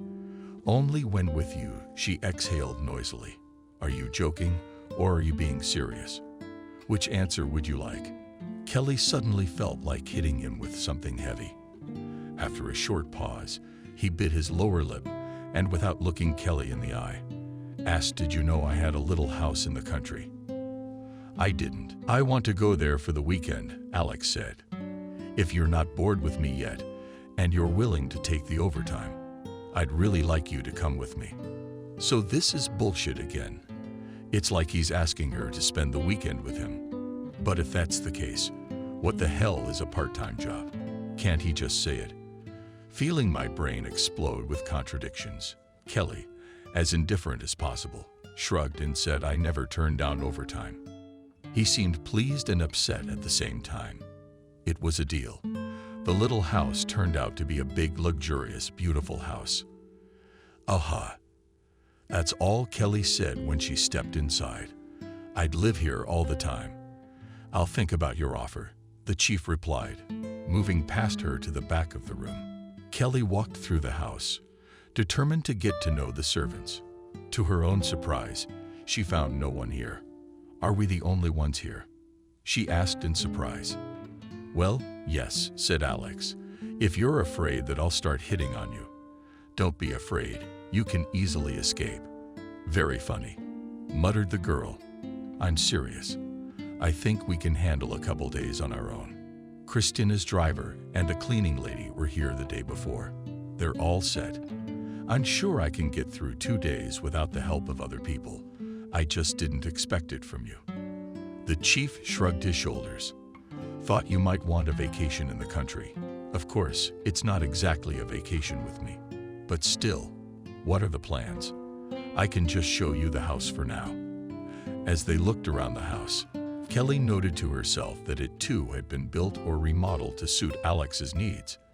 "This is my bedroom," said the man. "And the next door is the guest door where you can sleep." Kelly nodded. It was strange for her to imagine that for a few days they would be completely alone in this house. Of course, she wasn't afraid of him.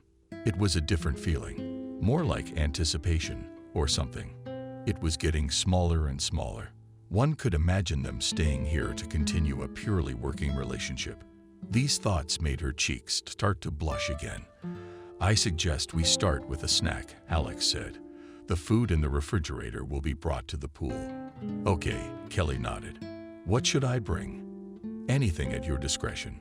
"Okay, it's up to you to trust." Kelly went into the kitchen. There was enough food for a whole company. Thinking, she took some meat, cheese, bread, fruit, and a bottle of white wine. "What the hell," she thought. "She'll take what she can get." Apparently Alex thought the same. Good choice. "Will there be glasses?" "Oh," said Kelly and ran back into the house. "Kelly," the chief stopped her. What did she turn around? "It's hot to change into a bathing suit." "We'll swim." "I didn't bring a bathing suit." "Look in your bedroom," Alex advised. Christina should have packed something there. The girl frowned, but went to the bedroom. On the bed was a bag of things. Christina seemed to know more about this trip than I did. Among other things, she found a swimsuit almost identical to the one she wore at the Thomas Spa Center, also black and high-end. There were bags and other clothes. The silk fabrics especially caught Kelly's eye. Well, we'd have to find out later. Did Christina pack the bag on her own initiative, or had the chief given her a list?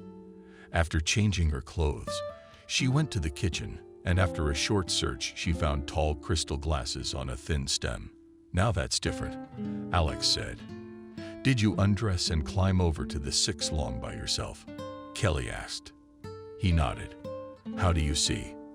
I think it would be nice if you started addressing me as you two." "It's a deal." Kelly poured the wine into a glass. We handed one to the chief. He took it, raised it, and smiled for a great weekend. A great weekend. After that, they lounged around on a chaise lounge for about half an hour and had a little snack. "What if it's just the two of us these days?" Kelly asked. "What about the classes with the trainer? Massage therapists and all that?" Alex shrugged. "I'm sick of all that." "It's okay if I miss a little bit, but I'll get a massage," Kelly said. "I don't mind at all. In fact, I suggest we go for a swim now. Swimming is very useful in my condition." Kelly looked at him incredulously. "We're sober for now," Alex said. "There is a special descent to the pool. There are handrails for me there and in the water. I hold myself like a normal person." The last phrase decided everything. It was clear that swimming was not a way to seduce Kelly, but a way to feel on par with regular people. "No problem," Kelly said. They went down to the pool, and indeed everything was so conveniently arranged that Kelly didn't even have to help the chief into the water. Alex lowered the handrails and swam in. Kelly was surprised to see how easily his arms and legs moved. At the opposite end of the pool, he turned around. "What are you looking at? Swim over here." "I'm no good." "Swimming," Kelly said. "Really? Come on." He went back to her. "Teach you how you do." "How do you envision that?" "I'm good in the water. I can hold you too, come on." He was quite steady on his feet. He just helped himself with his hands. What do we do? Kelly asked. Lie down in my arms, said Alex. Good. She carefully lay down on the outstretched arms internally, being ready to be submerged in the water. But that didn't happen. The chief held her securely, moving her arms and legs, he said. After all, Kelly had learned to swim before, and now, after a few tries, she was able to do it. Oh, I'm a good teacher, said a pleased Alex. Let's try to swim together. After a while, Kelly suggested, let's swim together for a while. Alex was always beside her and didn't take his eyes off her. This is the best kind of therapy, he said. Finally, Kelly smiled. This is the best work, she replied. Climbing out of the pool, they were about an hour later. Kelly went to get towels. Wine? Asked Alex. Yes. By the way, Thomas says hi to you, the chief said casually. Oh, thank you. It's a pleasure. Him too. I will. He wrinkled his face as if he tasted something unpalatable. What? Kelly was surprised. What do you mean? You have a face like you're uncomfortable, the girl said. I'm not. He took a big gulp. That's what Kelly said, emptied the glass, and reached for the bottle. That's how the woman said, Alex, break, or you'll get fired. He smiled and set his glass down for a refill. Not a chance. You're the best nurse in the world, and generally the best thing that's happened to me this year. Kelly blushed, and the hand pouring wine for the chief trembled slightly. Are you joking again? She asked. What do you mean? In a literal sense, I often do not understand at what moments you speak seriously and at what moments you joke. Ah, in my opinion, very logical, said Alex. I've been courting you since the theater. I thought you regretted calling me there. He frowned and looked at her carefully. How did that occur to you? Because in the theater I thought something had happened. But then for the next week you acted like nothing had happened, the girl explained. Alex sighed, and you didn't realize what that had to do with anything. Kelly blushed. Of course I did. Because you thought you felt something for a regular nurse, and then you realized that she wasn't your equal. And you were ashamed of your impulse, the girl muttered. No, Kelly. He looked at her with pain in his eyes. Did you really think that? What else was I supposed to think? He sighed and rubbed his nose. Kelly, take a serious look at yourself. A beautiful, young, healthy girl. Now look at me. He looked over his body in disgust. A man who can't get out of bed without help. First of all, said Kelly, you're being too hard on yourself. I've already said that there are plenty of people with more serious illnesses who live full lives and don't bury themselves alive. Secondly, we've already discussed how your body works. That's the thing. I don't know how it works. Alex screamed. Sometimes I feel almost healthy, and sometimes I can't move a finger. I have no control over it. Kelly shook her head. Then why this weekend? Why stay alone with me if you don't believe anything is possible between us? He smiled sadly and looked into her eyes, because he was tired of fighting himself, because it's not enough for me to see you only at work as my nurse. I want you to touch me as more than just a patient, and I want to touch you too. After saying that, he slowly reached out and touched her cheek carefully, with the very tips of his fingers. Kelly lifted her hand and brought their palms together. I like spending time with you too, she said, and even if we both haven't figured out what we want to do with it yet, I suggest we try to just enjoy this weekend. It was a deal. As it started to get dark, they moved into the house. Kelly lit the fireplace under Alex's guidance, and the house was immediately warm and cozy. I haven't spent time like this in a long time, he said thoughtfully. Probably never at all, Kelly admitted. Then they cooked dinner, or rather, heated it up, and drank hot cocoa. It's not raining enough, Alex said thoughtfully. Fireplace and cocoa? Kelly asked. Yes. They went to bed late. In the evening after a shower, Kelly helped the boss to get into bed. Are you going to wash up now too? He asked. Yes, I guess you can come back to my place later. Asked Alex. I want to show you something. Okay, Kelly washed her face, changed into a shirt and foam, because she realized that she hadn't taken anything from her clothes, and went back to the bedroom. When she remembered that she had promised to look in on Alex before bed, she decided not to change her clothes and only smelled denser in the hollow of her night robe. Carefully knocked on the next door, in case she was already asleep. "Come in." She came in. "You said you had something to show me. Take it." He nodded at the other half of the bed. "You can get under the covers. It won't take long." Kelly laughed, but obediently lay down beside him, snuggling under the blanket. "Here's a look." He showed her some old photos and videos on his phone that showed beautiful mountains, waterfalls, and flowering trees. "What are these?" Kelly asked. "Do you like it?" "I love it. It's where we used to go on vacation when we were kids," said Alex. "It's beautiful." "Yes." He put the phone away and looked at Kelly. "I want to go there with you." Her cheeks flushed. "Okay." In a husky voice, she said, "You'll stay with me tonight?" "Yes." Kelly, cautiously, moved closer. "Lie down." Alex whispered softly. Kelly nestled herself on his chest and felt warm arms gently embrace her. Kelly took a deep breath, rested her head on his chest, lay still and heard his heart beating fast. They fell asleep almost simultaneously. She was having some kind of strange dream. It was as if she were walking through a large, dark forest. At first it seemed like the forest was just dark. Then she realized that the forest was black because it had burned. Kelly could even smell the smell of burned wood. "Where is Alex?" Suddenly she thought. "We fell asleep together. That's how I ended up in this forest in the first place." She looked around. There were only black trunks and the smell of burning wood growing stronger. Kelly called out to her from far away. "I'm here." She tried to answer, but for some reason her voice wouldn't listen. "Kelly." The voice came closer. "We should go to that voice. It's Alex. He's out here in the woods somewhere.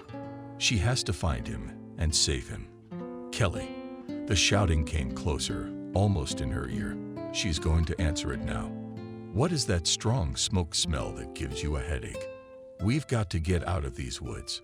Someone's coughing. Someone's suffocating in this forest." "Kelly." A sharp pain burned her right cheek and she opened her eyes. There was the smell of smoke in her nose. Her throat was tearing up with bitterness. She seemed to be the one coughing. Slowly, consciousness returned. "Kelly, can you hear me?" She saw Alex. His face was dirty with black spots for some reason. "Yeah, I hear what happened. A house is on fire." She looked up and saw that she was lying by the pool, and the house they had spent the entire previous day in was on fire.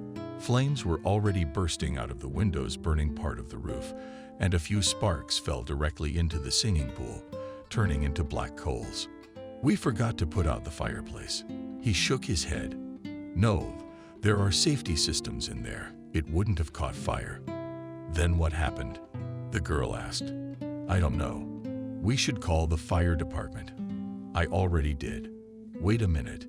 Kelly suddenly starting to get it. "You're the one who pulled me out." He nodded. "Well, there was no way you wanted to wake up. But how? How did you do it?" He smiled. "I guess I was afraid of losing you." "Were you on your feet?" Kelly asked. "Yes," he answered, not firmly, but standing. She smiled and rolled over onto her back. "It's a shame about the house," said Kelly. "Oh, come on," Alex replied. "We'll build another one." At that moment they heard sirens. Kelly saw that besides the firemen, the police had arrived at the house. Alex said that the fireplace could not have caught fire. Then why was there a fire? The girl thought. They ran up to them. In addition to the firemen and the police, there were also representatives of the security service. You can recognize them right away. Huge, pumped up in suits with serious faces. They were helped to their feet. "Alex, how are you?" He nodded seriously in order. "Kelly, you're fine." It was already addressed to her. Kelly nodded in surprise and was taken to the side. She saw firemen running to put out the house. She saw police officers, and they were discussing something. She saw Alex weakly standing on her feet, leaning on the shoulder of her security chief. After that, the girl was taken away and put into a big black car. Still later, Alex approached her, "Kelly, to spend the night tonight at my sister's house." She nodded. The man frowned and scratched his forehead. "There are some things we need to figure out. You can stay at my sister's for now. And no contact with anyone but her family. We'll let your mom and your brother know." "Okay." Cell phone rings. "What about you?" She was kind of scared of her impulse, but she realized how important it was for her to know that Sasha was going to be okay. He smiled, kissed her cheek, and hugged her tightly. "I'll be there later." An equally serious man in a suit drove Kelly to the now familiar house where she was greeted by a worried Kim. "How are you, my good girl?" she asked Kelly. "I'm fine." The girl hugged her. "Let's go inside. Tea or coffee?" "Probably tea." "What happened?" asked Kim, handing her a mug with a hot drink. Alex didn't say much. Kelly shrugged. "We were asleep. I woke up on the street." She raised her head and looked at Kim. "Alex pulled my ear out." Kim sat down on the chair, pulled it out. "You mean on you?" Kelly nodded. "I don't want to guess, but when I left, he was on his feet." "Wow." Kim cupped her head with her hands. "I don't know why the house caught fire," Kelly said. "Alex said it couldn't have come from the fireplace." Kim nodded her head. "No, it couldn't. We have one at our house. It has a special security system. I guess we'll find out when my brother gets back. In the meantime, let's get you to bed." She led Kelly into the guest bedroom. Dawn was already breaking outside the window. The girl thought she wouldn't be able to sleep a wink, but she soon fell asleep. She woke up to a light touch. "Sorry." Alex was sitting on the bed and stroking her head. She got up abruptly and hugged him. "I was worried about you." "Why would you be worried about me?" He grinned. "My only problem is that it's hard to stay on my feet when I'm not used to it." "And your house burned down," Kelly reminded him, not rekindling the hug. "It's insured, by the way. Did you get any sleep?" Kelly, pulling away and giving him a not-so-subtle look. "So what do you suggest?" "A morning walk." He laughed. It was almost lunchtime. "But I have another suggestion. There's an interesting show you can stay and see. I'm predicting it'll be on in a few hours." "I don't get it. I wish I could tell you more, but alas, that would be uninteresting." "By the way, how are your acting skills?" Kelly shrugged her shoulders, except that she'd done plays in school. "Would you like to do some acting tonight?" "Go ahead. It's no big deal. Just make a serious and mournful face." A few hours later, a gorgeous red car pulled up to Kim's house. A tall, slender blonde woman got out. She walked confidently up to the house and unceremoniously opened the door. "Wow," said Kim, and quickly, she and Kelly were drinking tea. The blonde was watching the kitchen. "I don't have much time," said the girl and sat down on the couch. "Have you come to offer condolences?" asked Kim. The blonde girl nodded. "Condolences, but I came to get my own." "You got yours in the divorce." Lola flashed and Snow White smile. "I am very familiar with the contents of my ex-husband's will. According to it, I get half of his business." "Is it cold?" Kim asked. "Maybe you're wondering what happened to him." "Died without a care in the world," replied the girl. "Saw it on the news. I'm not interested in the rest." Yes, he burned to death in his house in a fire." "That's too bad," nodded the blonde. "I think it was arson." Lola raised her eyebrows. "But wow, what kind of passion? Just what did that have to do with it?" "Lola," there was a rough male bass. "Are you accusing him of attempted murder?" Lola asked quietly. "Yes," answered Alex, coming out of the next room with the police officers. Lola almost fell off the couch. "You're walking, you're alive." "But how?" "I am." She fell silent. Alex watched her face, the sharp lines, the cheekbones of her chin against which you could frolic. A thin, predatory nose with nostrils flared with impotent anger and cold, dead eyes. Could he ever have thought her beautiful? When Lola was taken away, Kelly asked why you wanted me to see your ex-wife. First of all, so that you could better understand what was going on in my life, Alex said. And secondly, so you don't think of jealousy of my past in the future. There's nothing to be jealous of. I put Kim in. I didn't like her from the first day. Alex laughed. I remember. And Kelly, I liked Kelly from the first time I saw her. Kelly blushed. Alex hugged her and kissed her cheek. It turns out that Lola set the house on fire. Either her or her current husband, Alex said. They mopped up the money Lola had gotten in the divorce. She's a successful model, Kelly said. And her husband seems to be a photographer. Couldn't they have made money? Alex squinted. How do you know that? Kelly blushed. Thomas told her. Oh, that Thomas, Alex sighed. He meant well for you, and I'm grateful to him for that. If it weren't for him, I'd probably still be acting like the last one with you, Kim interrupted her brother, pointing to Emily playing on the floor. Anyway, Alex continued. I haven't found out the details yet, but Lola and her husband moved to another country, and apparently they had no luck with their careers there. They also got into debt. Anyway, they needed money fast. And then Lola remembered that she was in her ex-husband's will, Kim added. I can't understand how she knew that you never got around to changing the will. Alex shrugged. I suppose that she had once made a very close acquaintance with my notary, he said. That slippery fellow must have told her that I hadn't changed anything yet. How awful, Kelly said, hiding her face on Sasha's chest. He responded by pulling her tighter against his chest. All's well that ends well. That's for sure. Kim sighed with relief. The nasty ex-wife is punished, and the happy and positive characters found happiness in each other, just like in a fairy tale. Honestly, Alex kissed Kelly on the temple, and the main character healed him both spiritually and physically. And it's all thanks to you, my princess. Kelly raised her head and looked at him. I never would have thought my life would change so much when I went to get a job working for the nasty rich guys to pay off my father's debt. The girl grinned nervously. Speaking of which, Alex slightly dropped his arms and looked into her eyes. I hope you won't swear too much, but I took the liberty of paying off your debt last week. Which I'm sorry, I guess you wanted to be strong and independent. But since we're together, Kelly shook his head. I would have paid it off anyway, working for you. I've long since gotten used to handling everything on my own. And yet there were tears in her eyes. I've waited so long for this moment, Kelly admitted. And now it's here. And at the same time, I really have a happy new life. It couldn't be better.